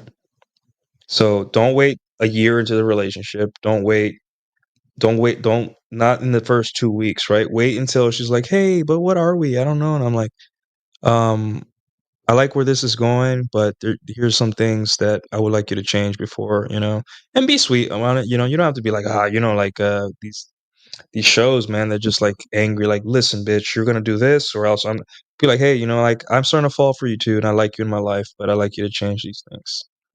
At least work on them, right? Because and use your charm. You can use charm for these things too, charm game, and be like, it's because I want to spend that money on memories, not on coffee cups or something. Boom, there you go. That's a good line right there. Hey, babe, I want you to not spend this money on coffee cups. I want you to spend it with me on memories because those are the ones that really last. Something stupid like that, right? They'll gush over that or whatever. But for the most part, guys, yeah, coffee cup, like the endless expensive coffees. Women are addicted to Amazon. Amazon is going to be like she's going to be constantly buying shit you don't need and all that stuff. You're going to have to throttle that, right? I wouldn't say like cut it out completely like some tyrant, but just let her know like, hey, we already have a dish rack. We already have this trinket. We already have this device. We already have this. This works. This works. This works. This works, right? You don't have to be buying this or that. Women are incredibly susceptible to marketing for useless shit, right? So it's going to be a battle for your whole life. Women are always, my mother was like that. Women just like buying shit they don't need. It's just who they are and all that. Just let her know, kind of like remind her you don't need that. It's a waste of time. It's a waste of money, right? So, yeah. Uh, we got a 1999 super chat. You get one of these, sir. Jesus answered, I am the way and the truth and the life. No one comes to the Father except through me. $6 shrimp special! All right, Hexus with the 1999. Thank you, sir. Hey, Nuke, in an LTR, do you think providing an allowance vehicle or paying off debt is feasible? What do you mean? In what context? Like you paying off her debt or providing an allowance to her?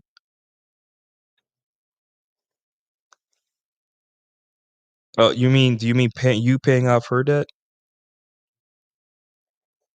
Okay. I mean, it depends on the man, but remember, like when you pay off her debt, like you're encouraging the bad behavior that started in the first place, right?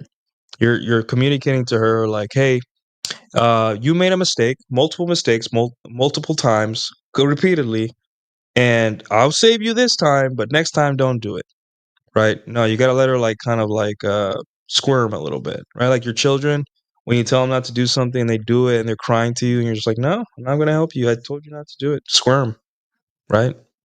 Squirm all you want, and I think that's the best way is just to not solve their problems for them, right?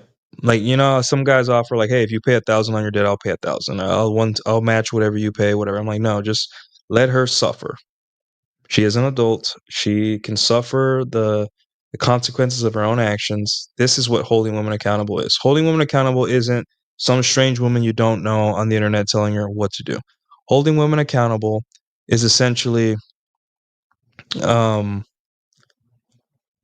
holding women accountable is essentially when a woman loves you and she wants to be in a relationship with you, be like, this is the conditions for my love. That's how you hold women accountable. Because you are telling her, if you want to be a part of my life, which you've shown me up to this point that you do, this is not happening anymore. You are done with this behavior. Choice is yours. Ball's in your court. If you want to leave, if you can't handle it, good day. If not, bye. I'm not dealing with this horse shit. And that's it. I think solving women's problems that they crossed is not a good idea. It really never is. There's a considered effort on the internet to frame women as children, right? And that's exactly where they want us. They want all of the authority of a grown person, but none of the responsibility. So don't let them think for a second that you are the problem solver of her problems. Let her deal with it and be like, hey, come up with a plan. I'll help you come up with a plan, but it's your money, your time and effort. You got to learn, hey, you can't just be paying off this. You can't just be racking up debt and expecting people to save you, like the government, your father, me, whoever, right? It is what it is. So, yeah. If the debt is egregious, I wouldn't even get in a relationship in the first place. I would say my cutoff is like 15K, right? if she's really serious, I'd be like, hey, you know, if you want a relationship with me, what's your plan? What's your plan to pay this off? Right. And that was what my girl's debt was, like 15K. And I just, and I was like, no, listen, I'm 31, or was it, what, 32 at the time? I'm 32. I don't have time. You know, I don't want to like tie myself down to someone who's made bad decisions and then having to deal with their bad decisions, right? It is what it is, you know. So yeah, it's the only way you can count them accountable is removing your time, attention. And in this moment, you're like, hey, either you pay your bills or I leave. That's your choices. Have you seen the Klarna crisis? Yeah, I saw it. A lot of funny jokes around that one, but I will say that it's probably exactly who we think it is, and exactly the gender who we think it is. I'm just not gonna go any deeper than that. So yeah, yeah. The thing with the car loan is that car loans are necessary. Like most people don't have the funds to buy a $20,000 car, $30,000 car right off. You know, I think you should buy used, and you should buy a reliable car and all that stuff. But most people don't have the money to buy a car loan. Sorry, to buy a car cash. So a car loan is okay, right? It's just here's the thing for me. Like if it's something necessary, like sure, you know, your car loan is normal. I get it. That's 25-year-old, 26-year-old girl ain't gonna have the money to buy a car cash. You know, and if she does, you know, good on her. But it's just the dumb stuff, right? Like you eating out every day, um, you eating bad food that makes you fat, you not going to the gym, stuff that eventually is going to cost you more money and all that stuff in the future. So yeah, in America, that's if in America if you get a car for $1,000 here, it will probably won't even run, right? So yeah, women don't understand the value of money, man. They just don't. And it's not until the debt collectors come in, or, you know, their interest starts building up and they look at their like, wait, my debt's going up. I paid 500. I'm like, yeah, the interest is or I paid 300. Why does my debt keep going up? Like, yeah, the interest is 400. It's going to keep going up. Silly. So, yeah, it's funny. Yeah, I taught him like $1,000 is the cost of 4 new tires in America. That's funny. So, yeah.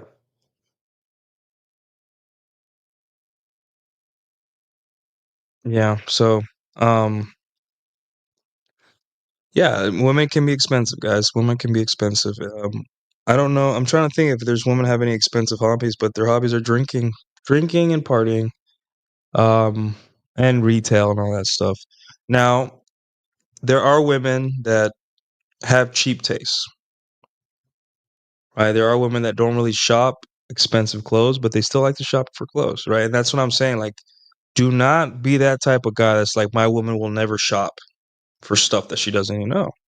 Like for me, like if you're a girl with your own paycheck and you like to go shop on Shein, right? And I dated a girl like this, and one day she's like, "Hey, can you give me this dress?" And I almost got offended. Like, I've been having sex with you for like 3 months, 4 months, 5 months, 6 months, whatever, and you're asking me for things now? What the heck? And then I look at the price. I look at the link that she sent me, and the dresses were like $11 on Shein. I'm like, oh, right. Some girls just don't have expensive tastes. And there really isn't correlation. I've met pretty girls that really they're okay with going out with a Shein dress, and I met girls like that are like kind of mid, and then the lip fillers and the expensive places and the expensive dinners and all that stuff. Like no one wants to deal with that. And you guys will learn. You guys will learn that like you look at a woman's Instagram profile, if you see her constantly at like her pictures all consist of look at this nice place I'm at with this expensive bag and my dress and all that stuff, right? You'll kind of like see, oh, this woman is expensive. She's gonna expect me to either pay for this when I'm with her, or she's gonna pay with it with her own money, and then every other expense she's not going to like want to put down money. Right, like all the money she's supposed to pay me for rent is the money that she is gonna spend on a new bag or going to um you know an expensive steakhouse or expensive wine place or whatever, right? Um, yeah. Nuke, what do you think of women saying to date women you can afford? Uh, it's just more stupid feminist girl power dribble that doesn't reflect in real life, right? Um, the thing is, this guys like, there's always going to be men willing to pay money for women, and there are some women that are about it. But remember, you don't want. There is something really wrong with a girl that will forgo her need for a guy to be at least a little bit attractive in order just to get like money in a bag, right? I know that like we're not here to judge if men want to date escorts and all that stuff. I get that, but um, it's just those women aren't really in the dating pool, right? Those women, like I know, like I go to salsa night and I see women.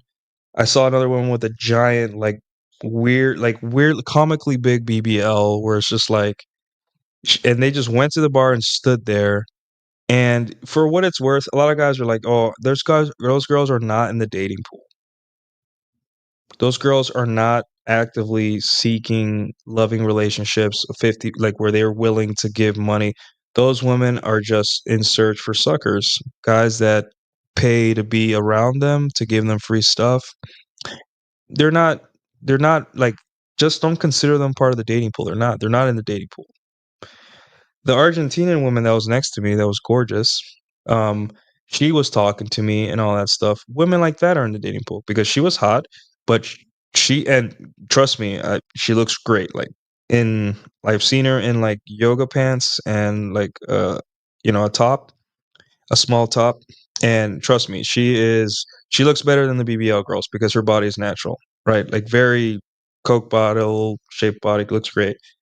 And a girl like that that's actively out there, I've never seen her like ask anything from a man in that scene. I never see her on a like those women are in the dating scene, right? So these guys, and maybe I'm speaking to the black guys and the brown guys here. They see these hot women in podcasts and they see these hot women in real life with the BBLs and like with the lips and all that stuff and waiting for men to buy them drinks, and actually that's their goal. Realize that those women, and they'll have dating profiles, they'll have and they have the link in bio and they'll have the stuff.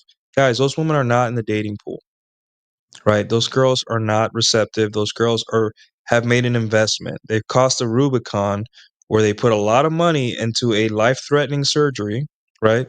The chance of dying from a BBL is like 1 in 3,000, um, which is higher than childbirth, by the way. And here's the thing, like guys get mad and frustrated, like, oh, those women are like, bitch. I'm like, dude, move your head 5 degrees over and you'll see women that look normal, that will fuck you better than those girls, that are more fun, that are cheaper. So the whole women being cheaper bullshit, right? It's just women trying to signal to other women that I'm better. But here's the thing. Is you being a fun alpha Chad, is there a price on that? Can money buy that? No, right? So this whole debate about date someone cheaper, right? Is just basically what they're saying is when women are saying is you're not a big enough simp to date me. That's all it is. When a woman, remember, always translate what women say. They never say what you think they're saying. They're saying something that not even they know they're saying. It's basically, you're not a big enough simp to date me. There's a tweet right there. You're not a big enough simp to date me. And stop getting offended by when women say this. It's usually women that are 31 that have dated everyone and all that. And it's just like, whatever. But the truth is, guys, when women say that, it's like, hey, you're just not a big enough simp to date me. And yeah, that's basically it. How do they afford these BBLs? Well, I mean, if you go to DR or Colombia, they're super cheap and dangerous, right? And then the ones like more expensive ones, they're crowdfunded by OnlyFans and all that. So it's very rare. Like in every And every salsa night, there's like one person or maybe 0.5 because they don't go every time with the women that have like these ridiculous surgeries and they don't do anything. They just stand, look around. And the thing is, like, guys, like, think. Don't let the internet warp the perception of reality, right? These women that are like with the lips and the body and commenting and arguing with Rolo or something about intersexual dynamics, that those girls aren't in the dating pool, right? Those girls have a different life. They made a business decision. Dating is business for them, right? They treat it like a business. These women either become escort sugar babies, they get paid to go to parties and stuff like that. Their whole life is based on their sexuality. And they're not they're not in the dating pool. They're not available, right? And if you might find them attractive, but here's the thing. And for the guys that are having struggling with women, I'm serious about this. Heart of sex and enjoying women is the chase. And I know that there's guys that pay for it and guys that like try to like for guys that haven't given up on this dating stuff, the chase is what really you like. Because the sex could be terrible. You know, the girl could end up being, a dead fish in bed. But the chase, the you getting ready for a girl, you're getting excited, you hope she looks good, and then she shows up in this dress and her body looks better than you thought, and maybe her face is a little pudgy, but her tits are bigger, and then she walks all cute, and you see how nervous she is, and then you calm her down in the first 5 minutes, and then you order drinks, and she leans forward and touches your legs, and is like, "Hey, so where are you from originally?" That stuff, that's what you're gonna start liking, right? T-Rex doesn't want to be fed. T-Rex wants to hunt. And in those moments, right, no amount of opinions from rad femmes or like OnlyFans girls that think they're scientists now that never seduced a woman, all these stupid opinions, all of them fall flat in the face of a man trying to get laid and enjoying the process. They throw out statistics. Statistically speaking, if you're a Dominican man, there's about a 1.7 chance of dating Asian women because, on this data from this dating app, Asian women only usually respond to white guys or other Asian. And I'm like, I have banged the same amount of Asian women as I have Latinas. Explain. Explain. Only if OF girl that's never seduced a woman and fucks men on camera. Explain yourself. How did I do it? And I'm not rich. My follower count on my personal Instagram is 700. And I am Dominican and I look Dominican. I'm not like, and I was running through Vietnamese, Chinese, Taiwanese, and what was the other race? Yeah. And they had a good time. I took one's virginity, right? Another one ended up being chubbier than I thought, still hit it. She ended up falling for me and I had to like, you know, she started putting on too much weight, so I had to let her go. But she ended up falling for me. One of them was a software engineer, 4'11". Guys, if a girl's 4'11" and not fat, just swipe right. Like, trust me, it's worth your time. I promise you. Um, Another one was a violinist, the one I always mention. Another one was another girl from Vietnam, she was Vietnamese, super hot, soccer player. She had 3 jobs, like a hardworking girl. And I had fun, guys. Like, I stop letting the internet decide what and where women are, how you're supposed to enjoy women, and what are the chances are. Right? Never tell me the odds, right? Like, I'm telling you guys, get out, let these women run their mouths, let them make their money, whatever. People on the internet are constantly overanalyzing everything because all of them have the same problem. They're afraid of rejection. And the women, they can't, they don't have the skills and never will have the skills to riz up a woman. They never will, right? Everything has been handed to them. And then, there's these little gotcha moments like that'll go viral, like, this one OnlyFans girl was right. And I'm like, what do you guys get? What's the prize here? What is the prize? There is no prize, nothing. You're just gonna stand there with your dick in your hand, mad because some girl is you know, maybe dunked on another guy who doesn't get laid about what women should or shouldn't do. And I'm like, it's like that song by the Game. I forgot the name of the song. The Game was a rapper back in the day. I'll get to your super chats in a second, guys. The Game was a rapper back in the day, and he had a line in a song that was basically, they say I got beef with 50, which 50 Cent. They say I got beef with Ye, which is Kanye. But what's beef when you're getting head in the 6 tray, which is the type of car, right? And the thing is, like, that's kind of like the good kind of mentality you have to have through life, right? Doesn't matter, got laid. I don't care how many women or people on the internet say you can't have this thing because science said so, right? And it's like, you're really gonna let internet women convince you? Don't you want to like prove it wrong? All the stats say I shouldn't be sleeping with certain type of women, but I am.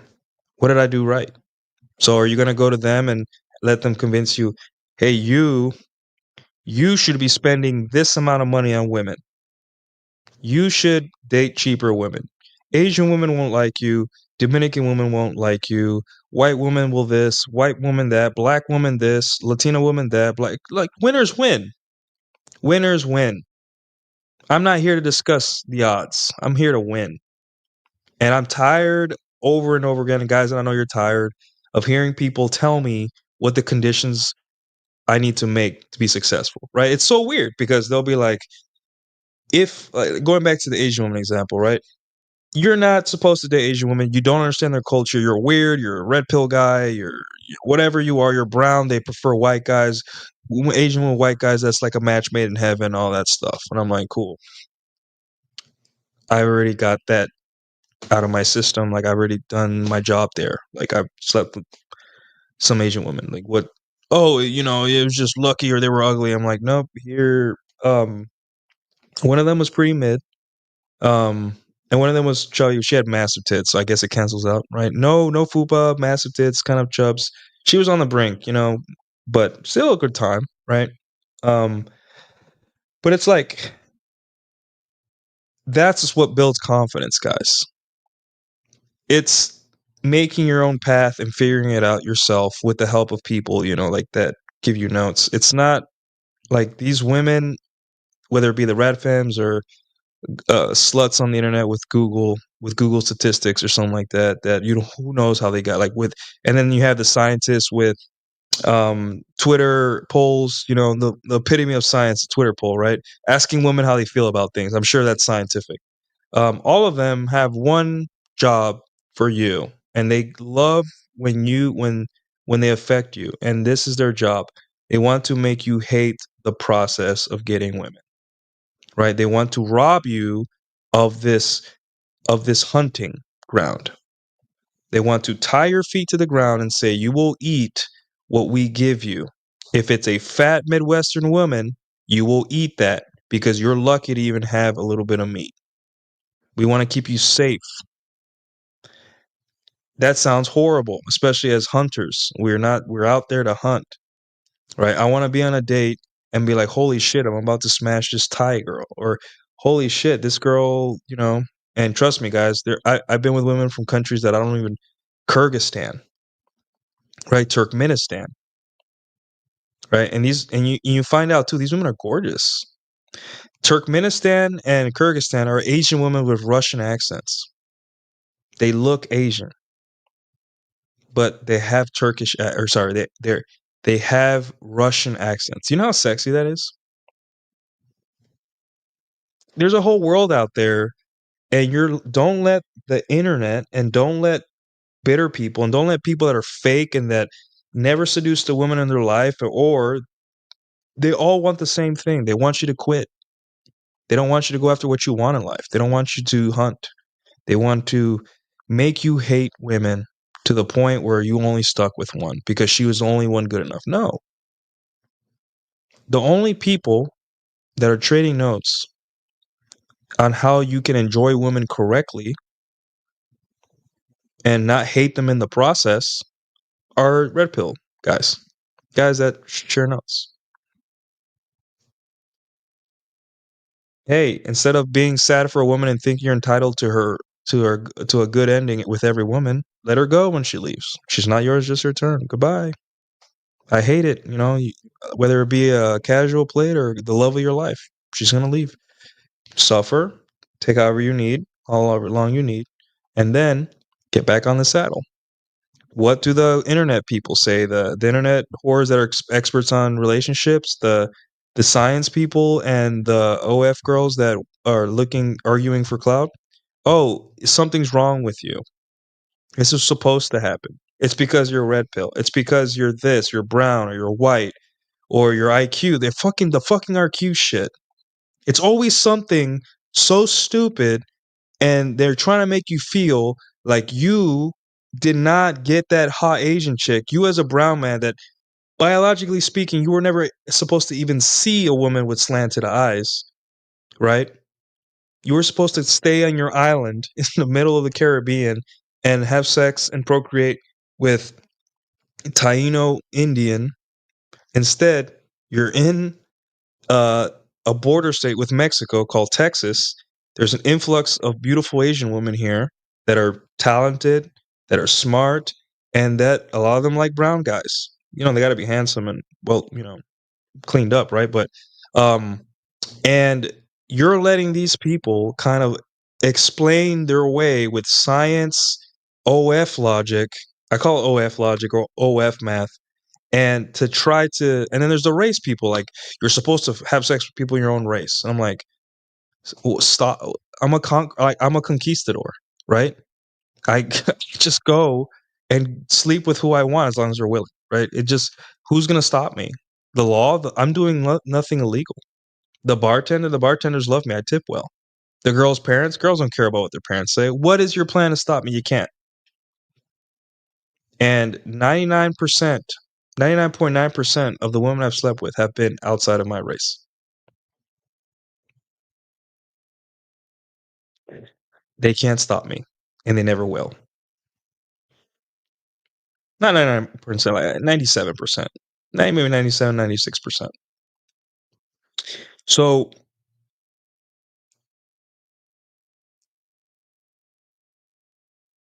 stop letting people decide what what you are and why people leave your life. They don't know. They never will know. They're just trying to they don't like you. They don't like the fact that you're getting everything you want in life.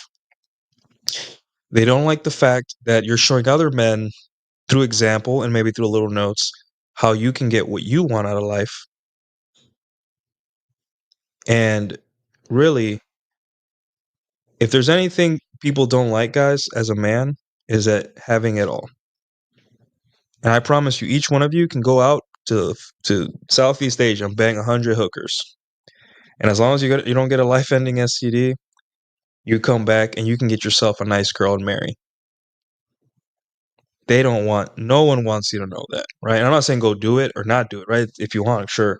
But a lot of you can go to Mexico and just for a year, just drink, party, bang hookers, bang local women, whatever. Come back, clean yourself up, be like, okay, I got it out of my system, right? And you can move on with your life, find a nice girl, and have it all: family, kids, and a wife that loves you. That's what they hate. That's women's biggest fear, that the red pill guys were right all along, and they're the ones with happy marriages, and I'm not. Which it's starting to look that way. So, yeah. Let's get these super chats. Sorry for making you guys wait so long on the super chats. I appreciate it, though. Todd M with the $5. Another great stream tonight. Thank you, sir. You get Jesus answered, I am the way and the truth and the life. No one comes to the Father except through me. $6 shrimp special! Thank you, sir. I appreciate it. Sorry, I lost my place here. Oh, comments. And we got another one from, let's see. All right, Dark Knight Dev for the $5.01 super chat. I'm looking to take bachata classes in NYC. How many months would it take to be competent? It's $70 a month, and they also teach salsa. Uh, I would say it depends on how much you practice. Like, you're not gonna get any practice alone, right? So don't think you're gonna pay this class and then go home and practice. You got to practice with a girl. And I would say like this: you take your class, try to, if they have like afterwards, like open the floor, they put on like, or here's another thing you can do. Sometimes they give a beginner class and they say if anyone wants to stay for the intermediate class, you can stay too. So you can get double the class as long as you feel comfortable and ready for the next level of class. So there's that. Go to the socials. The socials cost money sometimes. I know it's shitty. There's a lot of free classes around too if you want to take extra classes. And then just go out and dance. Like dance once or twice a week. You'll end up making friends. You'll enjoy the atmosphere. It's women on their best behavior. Women tend to be sweethearts at salsa, bachata nights, very lively. You're gonna get a lot of hope for women again. It's gonna make you feel good, and women are more than willing to practice with you. Just don't take up her whole night practicing with her. Be like, hey, can I practice with you? You know, and I would say in about 3 months you'll be proficient enough where you'll feel confident you can dance with any woman. 3 months. If you like go out, if you take one class and then go out to one social a week, and it's only upside. The $70 guy, like, and even then, like maybe after 6 classes, um, you may be like, hey, I'm like I can figure it out from here. I just figure out the moves and practice from here, right? And then there's also free classes around, so you just need a little bit of immersion. So yeah, good question though. Yeah, but dude, I know the brothers. You guys like Latinas, bro. This is your in. Like a lot of black guys make fun of our dances. They're like, "Oh, it's a little zesty, right?" But I'm like, "Do you see what I'm dancing with? This is a 5'9" Argentina woman, or this is a tall white woman, right? This is a these in their own shape. Usually, chubby girls don't go out dancing. It's too much work. Like, if you're a black guy, the black guys I see at my salsa nights that are regulars, super nice guys, by the way. They're they're cleaning up, man. They're cleaning up, and it's Latinas. They're not, you know. So if you like Latinas, you learn how to dance. Period. It is what it is. Because the classiest Latinas will be at salsa night.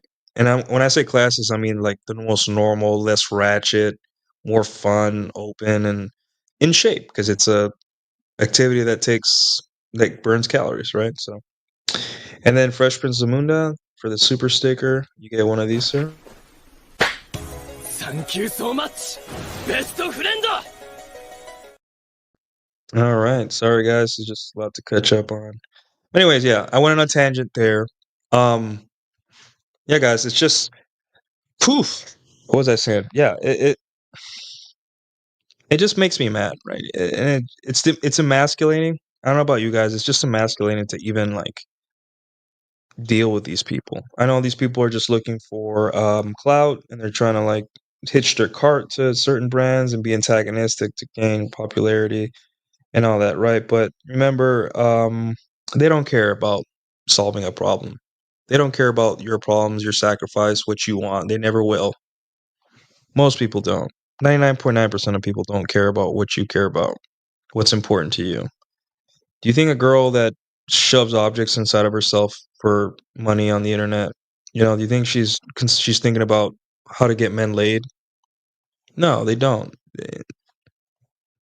They care about scamming you. They care about getting more subscribers, right? Just peel back the layers. Do you think the science guy is concerned about what you want and what your goals and aspirations? No, he wants to get published. He wants respect from his peers more than anything. Do you think the trad wife on Twitter wants you to be happy and well fucked? No, she wants excitement. She wants to be antagonistic. She wants men. She wants her simp army to take care of mean guys like you on the internet and get pennies for it. Right? They're bored. So, you know, yeah. It is what it is. I should change the display back there. My Divum display. Let's see. What are things I can change it to?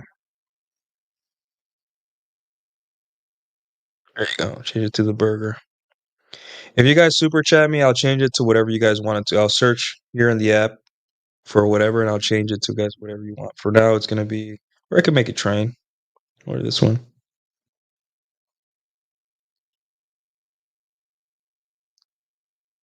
Since it's a money show, we should make it money. Hold on, let me make it money related. Search money.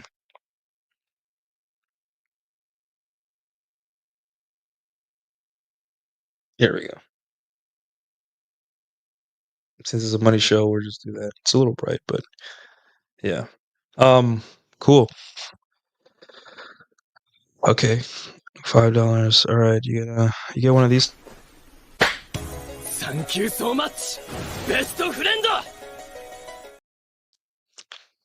Dark Knight Dev member for the $5.01 super chat. Half of the brothers be it moving zesty and sagging their pants, so I'm not taking their opinion seriously. By the way, is Rosetta Stone Spanish helpful for you? I never used Rosetta Stone. My parents spoke Spanish, and that's how I learned Spanish. And I watched cartoons in Spanish.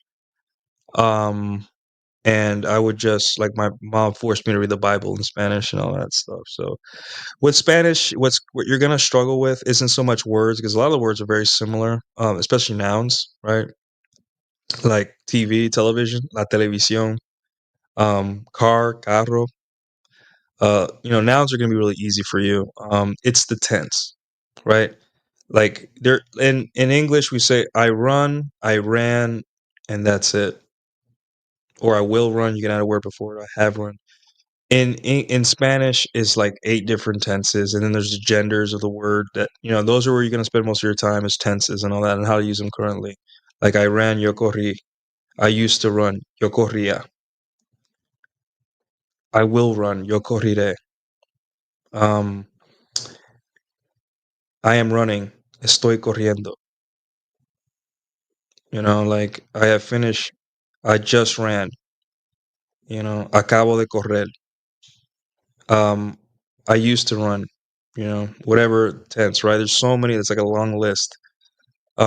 Whereas English is like I used to run, I have run, I will run. It's the same word. It's just you're changing is it the adverbs? Adverbs, yeah. You're changing the adverbs and all that stuff. So yeah, that's where you're gonna spend most of your time. So nouns, easy. That's gonna be like the easy introduction to Spanish.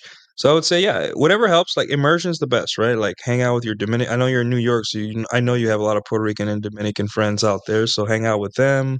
Watch TV in Spanish. And ultimately, what's going to help you learn the Spanish most? A hot chick that you're dating, right? So if you really want to learn Spanish, I always say, I'm dating Hannah now, but right now, like if I were to date a woman that outside of my culture, right, even if she spoke English, I would learn her culture's language. If it was Japanese, I learned Japanese. If she was Brazilian, I learned Portuguese, and I would spend my third language, learning my third language to be able to communicate with her and her family. So, yeah. Thanks for the question, man. Whew. Sorry, I was yeah, the RQ like this. It's like these people live in this thing where they just want to classify and they want to classify and talk about dating from the stands. Meanwhile, the men in the arena are fighting it out, bloody, having a good time, dying, living, reviving, whatever, and they're on the sidelines like, perhaps it is an IQ issue that Warrior Nuke cannot find a way to sleep with this girl. Their IQ is incompatible, right? And I'm getting slashed and cut and dodging lions and all that lion slashes and all that stuff. And I'm just like, man, I'm gonna get to this lion eventually. Eventually I find a weak point, and then I get it. And they're just like, it was luck. And I'm like, no, it's determination. It's fucking intelligence, determination, and experience. God damn it! It isn't IQ. You're robbing me of my credit, and they don't want to credit you guys. Every hot chick you've ever gotten is luck. No, you were the right guy at the right time, but also you had to be well dressed or had a look.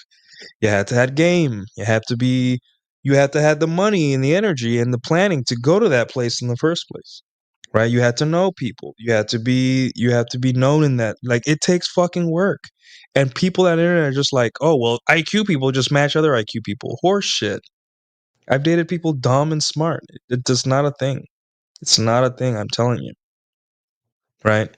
Now in a vacuum where two people are like in a job where both are need a certain level of IQ, like maybe a software programmer. Yeah, people that don't date, it applies to because they just go with whatever's easiest, and it's usually work or like a friend of a friend. Like they date like 3 people, 4 people seriously their whole life.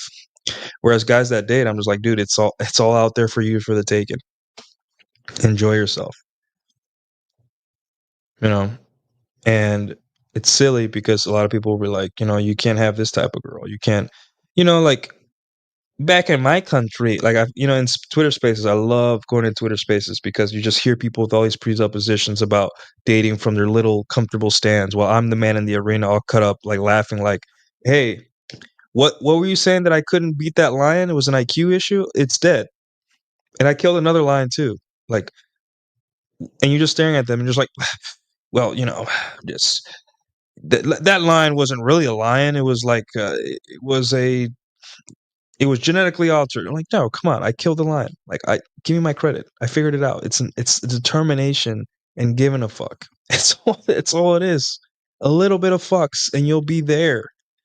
But they don't want to give you credit. Do you know why, guys? It's because deep down, you are the mirror. I am the mirror. You guys are the mirror. If you are a guy that is terrified of being rejected by women, or like putting situations where they could get rejected or women cannot like them, and you can handle that and they can't, it's a mirror. You are superior to them in a way. I'm not saying like you should take rejection, like I get frustrated, whatever, but you are the mirror. You show them the mirror, like, hey, me, you are a scientist that's well published or whatever you are, or you have big tits and men listen to you because for some reason, I don't know, you're on a show and you're saying good points and you this, and I'm like, hey, the mirror is this, that you don't have the balls I do to talk to women, and you're trying to um you know show me that you're better than me, but it's just like, I don't care about who's better, you just don't have the balls to get rejected like I do. So you're trying to use science, you're trying to use your gender, you're trying to use whatever to cover up for the fact that you will never have this ability because you don't have the balls to. You don't. Sorry. So yeah. Um. Cool. All right. Let's take a break. I gotta go use the bathroom. Um. Let's see.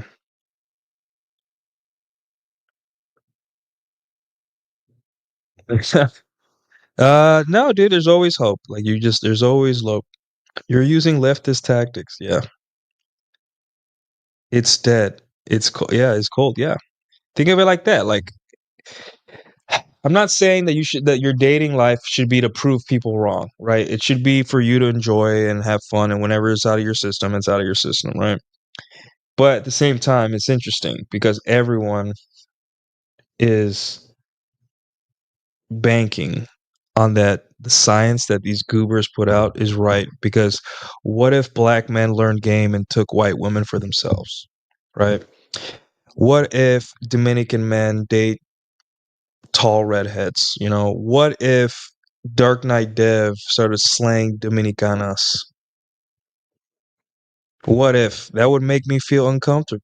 What if Dark Knight Dev was super smart, 110 IQ, but he's banging dumb chicks from Brooklyn or something? You know, that would challenge their science. Maybe he likes dumb chicks. Or it could be Dark Knight Dev is barely 65 and he's smashing engineers, female engineers. Who the fuck knows and who cares? Nobody cares. A win is a win. You eat what you kill. Nobody cares about what the scientists, the Twitter polls, and your feelings say. Nobody. You know? And if you want to be in a relationship, you're going to also have to learn how to save money. But going back to the topic, right? guys, women cost money. They always will. There's going to be very few times in your life when you're going to enjoy a woman fully and not have to pay something. Right? It happens, and be ready when it does because it's a pretty cool experience. But for the most part, guys, like women cost money. And the thing is, if you're going to enjoy women, at least do it. Let's be financially intelligent and responsible. There are men that are very wealthy or have nothing to spend on, and they want to throw lots of money at women. Fine, that is their money, their prerogative, and yeah. But money will never build arousal. It can build interest, it can build comfort, but it can never build arousal. No amount of money will be able to build arousal. Comfort does not build arousal. It provides the conditions, whether it be through logistics, wearing the right clothes, cologne. It can pay for those things, right? Like honestly, I was never a big fan of expensive colognes, and then Chesty, um, he uh, he brought up Creed, right? $380 a bottle, I think. You know, Chesty's a well-to-do lawyer and all that stuff, and I'm like, man, it's a little out of my. So I bought, like, he told me to get a sample, so I got a sample of like 5 different Creed variations, and I tried them, and every time I would wear Creed, I got a compliment every time. Right? So that's what money does. It gets you the finer things in life that give you an edge in dating. But like that commercial, the NBA commercial, I don't know if you guys have seen it. You know what? I'll play it for you guys right now. Hopefully I don't get a copyright strike, but let me find that. It's very blurry. It's on YouTube. It's one of those Nike commercials that like they were way above their depth. It went in too deep and it probably went over most people's heads, but hold on. Let me see if I could find it.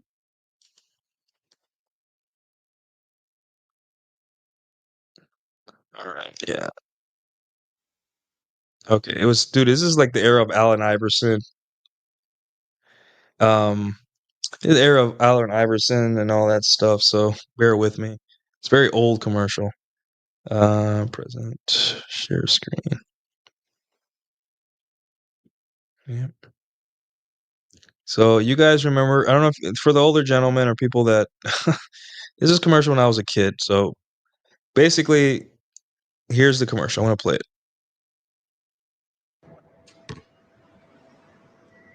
A jump shot can get you a shoe deal, a supermodel, a big house,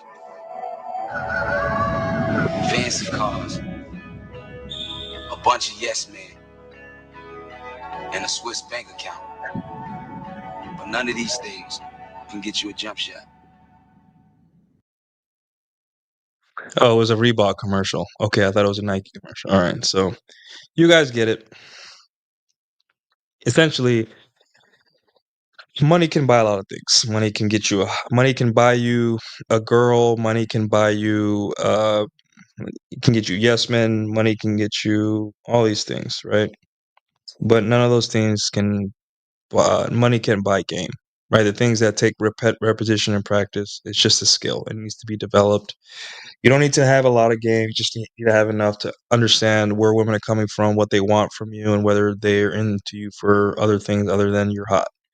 And that's all, guys. So yeah.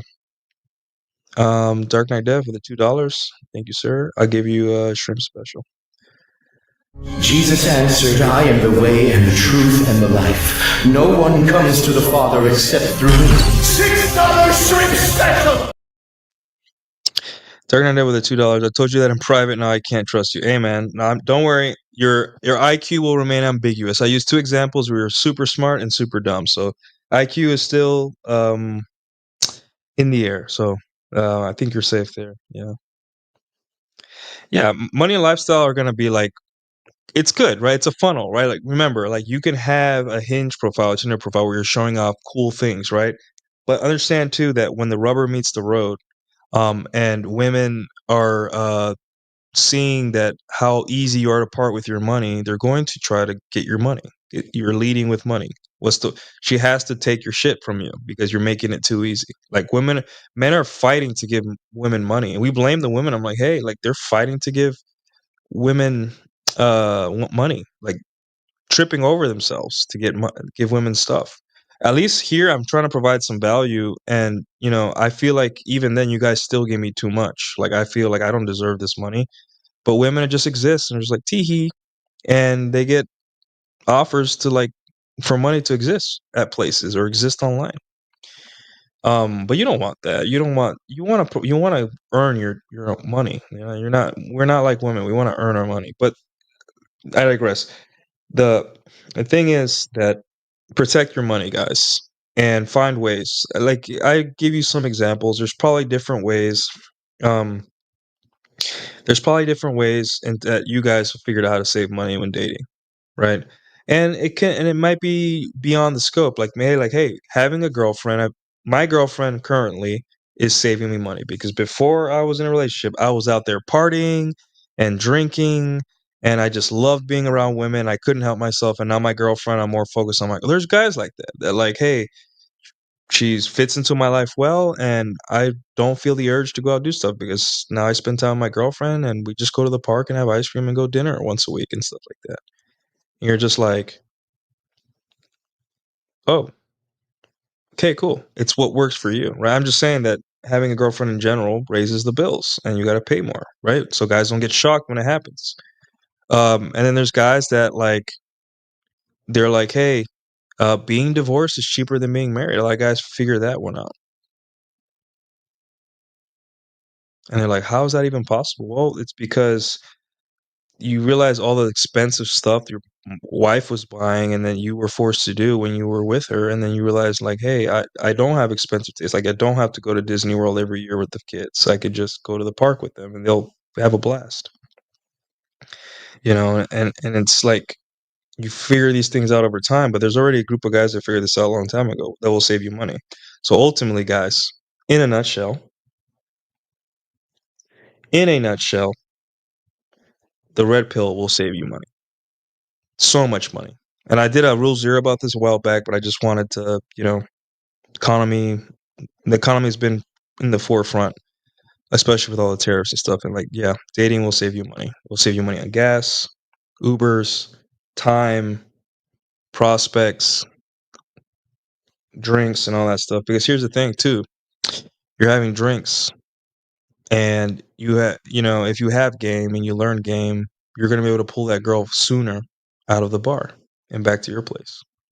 Instead of waiting 3 dates to build that attraction over 3 dates, you'll do it in an hour, right? That's one of the things that changed about the mystery method.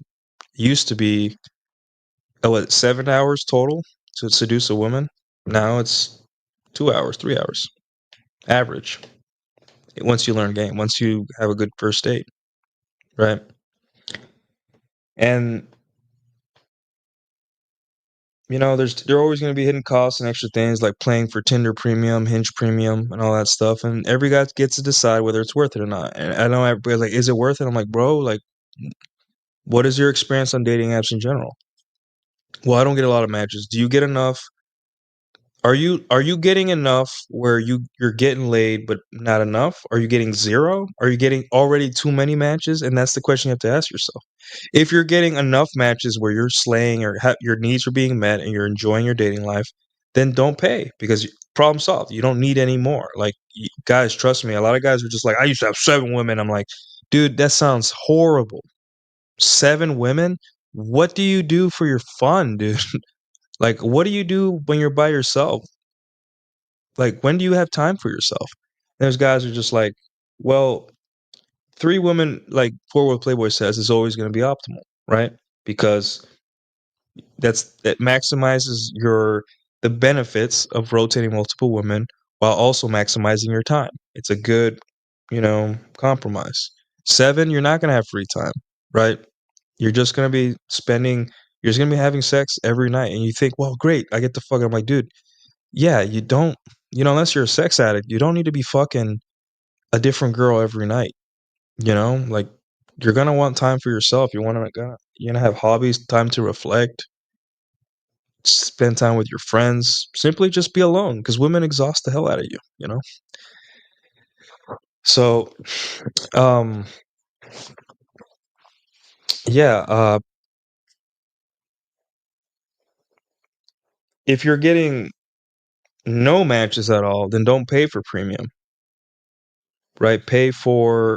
Fix your profile first and see if that picks up. Change your pictures often, get better pictures. Um, there's already like I've already done a show on taking better pictures and improving your profiles and all that stuff, right? But there you go. And then once you start getting a little bit of matches, then you pay for premium. Premium on dating apps is not going to be a game changer and flip the switch, right? It's just going to give you a small, like maybe 10% boost in matches. If you are on the cusp, right? And you're just like, I'm getting matches, but just not enough to where I can build a nice rotation, or not enough where I'm getting enough women, because you need enough women because most of them are going to say no and then maybe one or two say yes, right?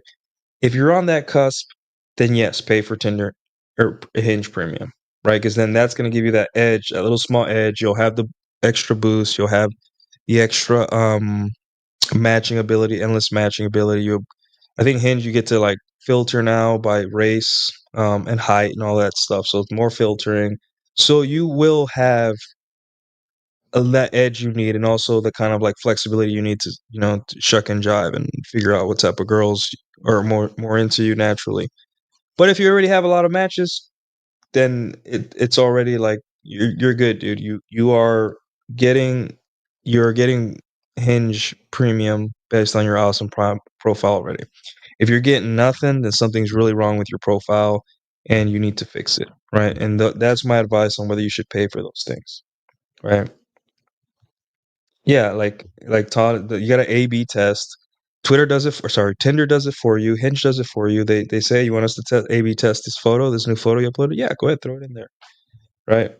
Um, so yeah, other hidden costs of dating. Uh,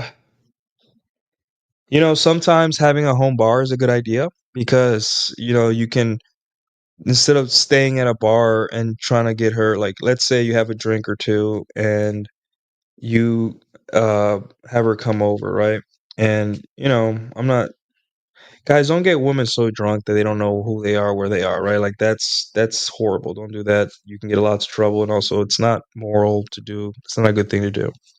It'll end up backfiring, and she's gonna be throwing up, and you might even have to go to the hospital, and you look like a complete jackass or something. However, if you have drinks at your house, right? You can save money on buying extra drinks until the point where she's like comfortable enough to have sex with you, and bring her to your apartment and have drinks there, right? As long as she's, if she says no, no, it's no, right? But sometimes what I've noticed is that women have extra drinks because they're like, I really want to have sex with this guy, but I don't want to regret it, or I don't want to feel bad, so more drinks and all that stuff. So there's that. I'm, hidden costs of dating. Um, and once you get good with dating, you're gonna need extra sheets because you're gonna be using lots of sheets and all that stuff. So yeah. So I'm trying to think, guys. And condoms. And if you don't use condoms, don't worry. Your STD clinic visits are gonna cost you money too. So yeah. But anyways, guys. Yep, that's pretty much all I have on this show and on this topic. And all that. I know. Wait, there's another super chat I forgot to get. You get one of these, sir. What do you guys think of the new intro? You guys like it? You guys missed the whole... Jesus answered, I am the way and the truth and the life. No one comes to the Father except through me. $6 shrimp special! All right, Jockstrat, we're the $2. Can I get my super chats refunded? Asking for a friend. No, you can't. They're mine forever. Sorry, bro. Mine forever. So yeah. So what do you guys think of the new intro? You guys like it? Prefer the old one? Which old one? Let me see. You mean this one?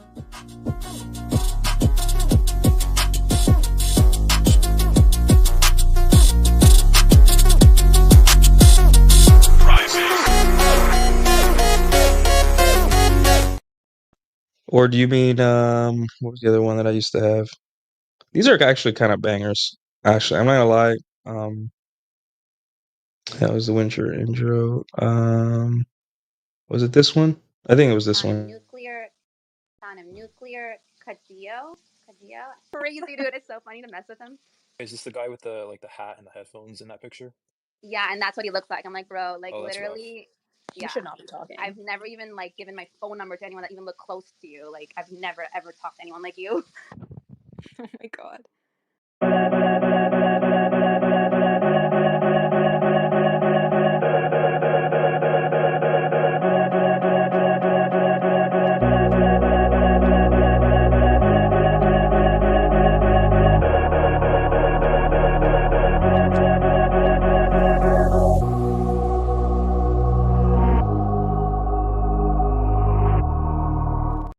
Yeah, that one is pretty cool. I like that one too. I don't know. You guys, if you guys want the old intros back, let me know and all that.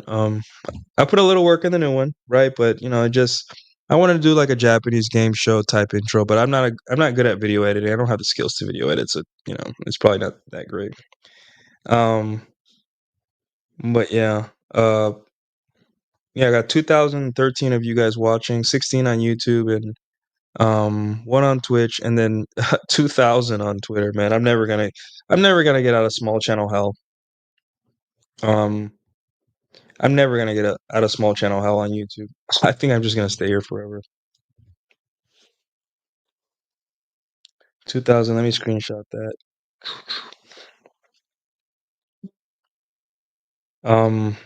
But yeah, guys. I don't expect anything out of YouTube anymore. Like I have this feeling that before, if you didn't get in, at least this niche or most niches, I don't know, during 2020 or 2021, there isn't gonna be much monetary benefit, and you're just gonna have to do it for the love of the game.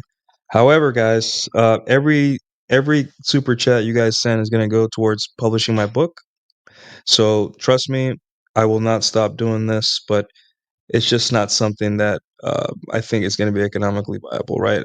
Unless you pay the local tax, which is basically you got to act like an idiot. And trust me, this niche has plenty of them. So the biggest difference between people that I see in my niche is that it's the people before that were doing this before or during 2020, 21 and afterwards, right? The difference is stark, and it just seems like everyone was home in 2020 and 2021 constantly. No one went out, everything was empty, so people really looked at D-list celebrities all day, talk about stuff, right? And that was a big boost. And I'm not gonna lie, it's difficult to even get any engagement, right?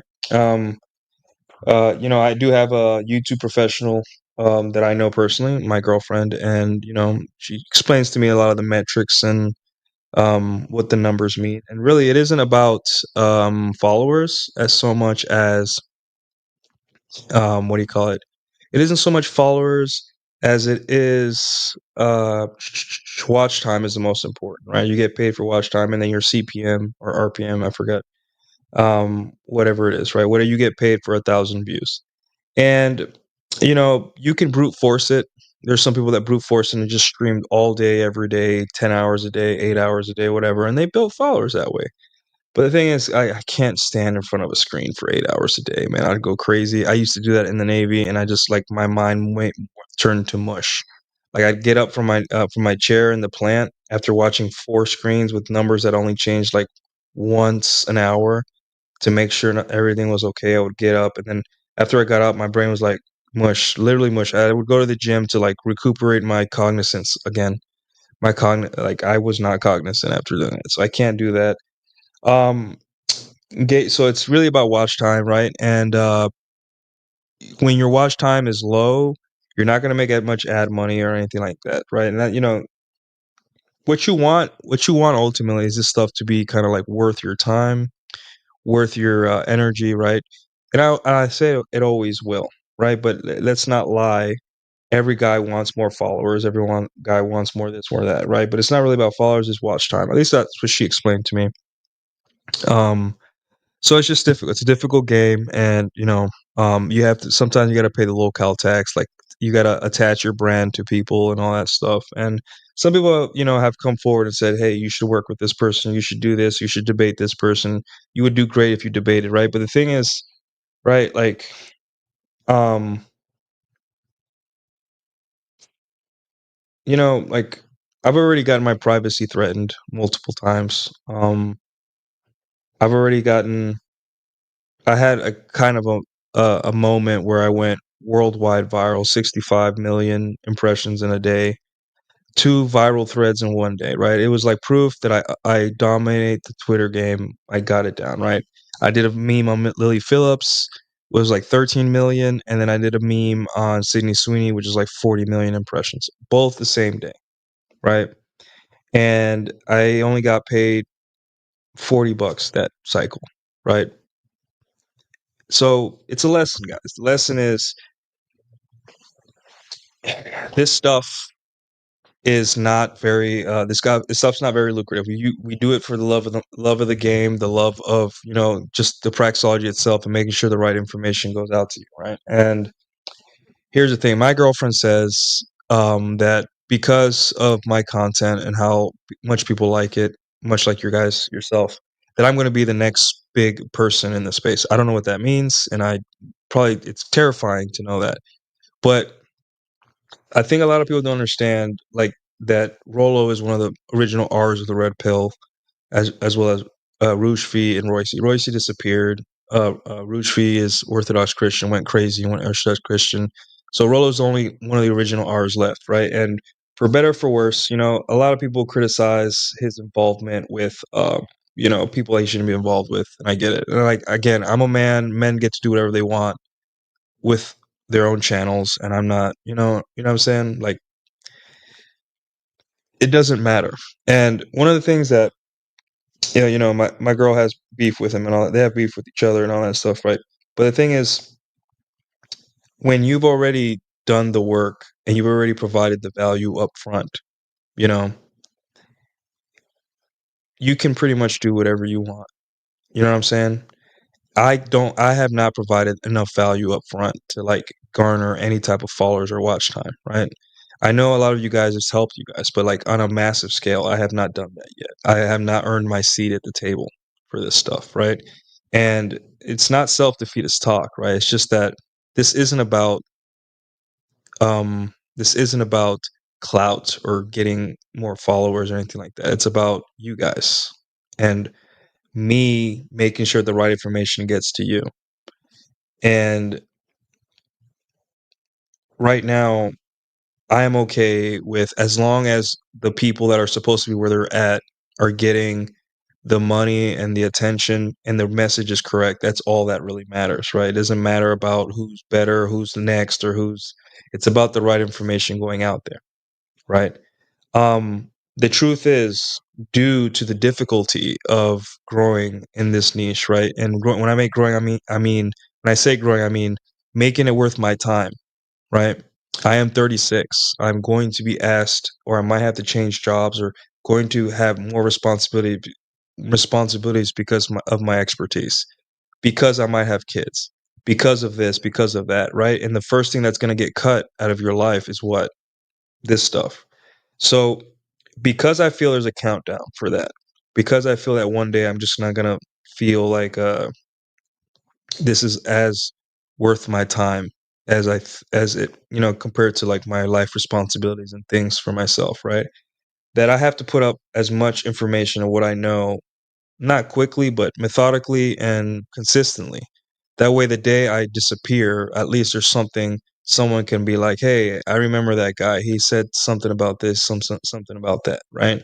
Leave this place with something. And I don't know if it's going to be better than how I left it, whatever that stupid saying is. But at least I left something behind, and it might help someone, right?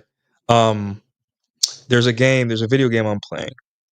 And one of the phrases in the video game is called Expedition 33, right? It's a French RPG, turn-based, by the way. It's incredible. Turn-based RPG in 2025.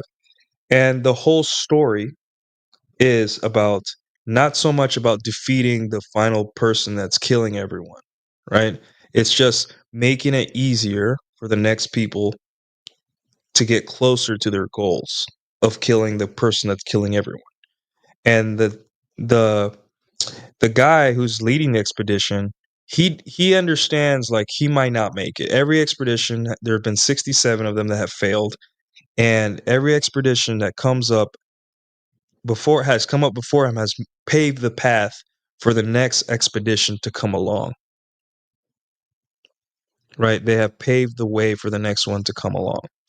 So, in essence, in his mind, his goal wasn't so much to get the clout and the fame and the respect and the admiration for killing the bad, evil witch that keeps killing people at top of the mountain. It was he's paving the way. He's making it easier for every person after him to come along and get closer to the goal. And that's what I want. And I get a lot of satisfaction out of this. I don't get a lot of satisfaction out of like, it's nice to see numbers go up, right? But it's nicer to see people respect my work and say that, hey, this is really helpful. As corny and as what is that? Disingenuous, because the guy with 1 million followers says that, oh, it's helping. But the thing is, the phrase in the game was very succinct. It was for those who come after. So, and it's a beautiful phrase because in many movies they tackle the ego of the hero. Like Spider-Man 1, he defeats the Green Goblin. And he doesn't defeat it from a place of ego. He does it from a place of necessity because this guy's a madman. He's going to kill my family. He almost killed my aunt. Whatever, right? In the second movie, he's dealing from a place of ego. Like, hey, I'm already a superhero. I got all the admiration, right? And usually sequels to superhero movies have to tackle that problem. Like, hey, he's already won. What are you going to do now? You're enjoying the women, your perfect relationship, you're a hero, you got a parade for you. Whereas in the first movie, no one even know who you were, and they even like, hey, look at that freak, and then he saves him. Like, oh, let's throw him a parade. But at the end of the day, that phrase is important because it removes that need and that goal for clout and doing things for yourself, and kind of reframes it that like, hey, it's for some one day when some kid or even my kid or somebody comes up and finds this channel that's empty and barren and says, hey, like this guy's like, where is this guy? Like he left all this loot behind, all this like this powerful sword and all that. That is the red pill, that is these tools. And then it'll be etched on my channel the day I leave for those who come after. And I know I took it from the game, but you could apply it to life. It's literally that. The red pill is for those who come after because I already did the work. I'm free. I got the woman. I'm done. I already learned. I'm good. Right? It's for you guys that still need hearing things in there. Maybe one day I'll come back, after I'm done. But for right now, don't get scared. I'm gonna keep doing the YouTube stuff. But I'm just saying that like it's become increasingly obvious, right? That it's not this is not a lucrative way to it is not going at one point, right? It's not gonna be worth my time. That's what I'm saying. Like this channel is not going to be worth my time, right? I will not be able to not rationalize. What's the word I'm looking for? Explain to myself. There's a word for it. Man, I'm just late.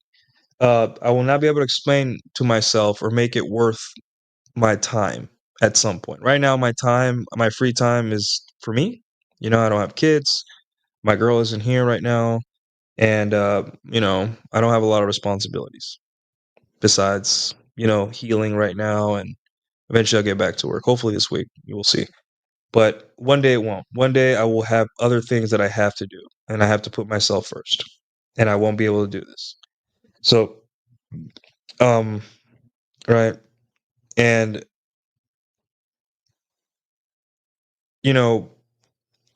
I have put the effort, I think, at least some of what requires to be better and all that stuff. But, it's coming increasingly obvious to me that, this channel is not really going to go anywhere. So this channel is basically, for fun, but mostly for those who come after, right? And I still have Twitter and then Substack and all that stuff, but I will not be able to justify this. And Uncle Sam also kind of is like, hey, thanks for the YouTube money, the little scraps you made on your across your apps. It was good money. I used it. I had fun with it, but it's just I don't know if I'm willing to pay the local tax to grow my channel, right? But until then, I'm here. You guys are welcome to ask, if you guys have topics that you think you want me to talk about, DM me, any app, right? Twitter, I'm going to be the slowest to answer because people DM me, they're the most. And then on the Discord, I'll be pretty quick to answer. If you guys have a show topic or thing you want me to talk about, anything that help you, I'll be more willing to talk about it. If you guys want focus support, $20 a month on the Discord, and if you guys like, the Substack is $7 a month. Patreon, same stuff's posted there, but I'm going to turn the Patreon more into a behind the scenes of my life. And trust me, it's not going to be like boats and hoes, right? It's going to be like really down to earth, like, hey, this has happened to me the other day, or this happened to me last year with this woman. Here's a picture of her. This is what I did. Screenshots of messages and all that stuff. I'm going to turn that into that. But right now, my focus is on finishing my 100 article streak on Substack. I'm already on 67, halfway done with 67. I think I've been posting too fast, too much, so I'm gonna slow it down a little bit. But yeah, guys, I'm just being honest with you as my followers. Like, one day this will not be worth my time, right? And I like doing this stuff, but just like I had to leave the Dragons, just like I had to stream less at some point. Like last year, I just streamed less and all that. Just like I had to take a break from Rule Zero and from streaming and Twitter and everything for like a month and all that, or like 3 weeks and all that stuff. Like I had to do that. Um, you know, value the people that give you the information you need, or at least entertain you, right? Because if you don't, they're gonna be gone sooner than you think. I'm not trying to be like a nagging mother. It's just like, one day you'll appreciate me, but the internet is full of people that were gonna keep you mad and underfucked and angry and pissed, like just yelling at the sky at people that don't care about your problems, right? There's very few guys that actually give you tools to get the life that you want on your terms, and to figure out what you want too. So keep that in mind, guys. But I will see you guys soon, and we'll see about getting the old intros back. I'll put a poll on YouTube and see what you guys want. If you guys want the old intro, why not, right? So, all right, you guys have a good night, and I'll talk to you guys next time.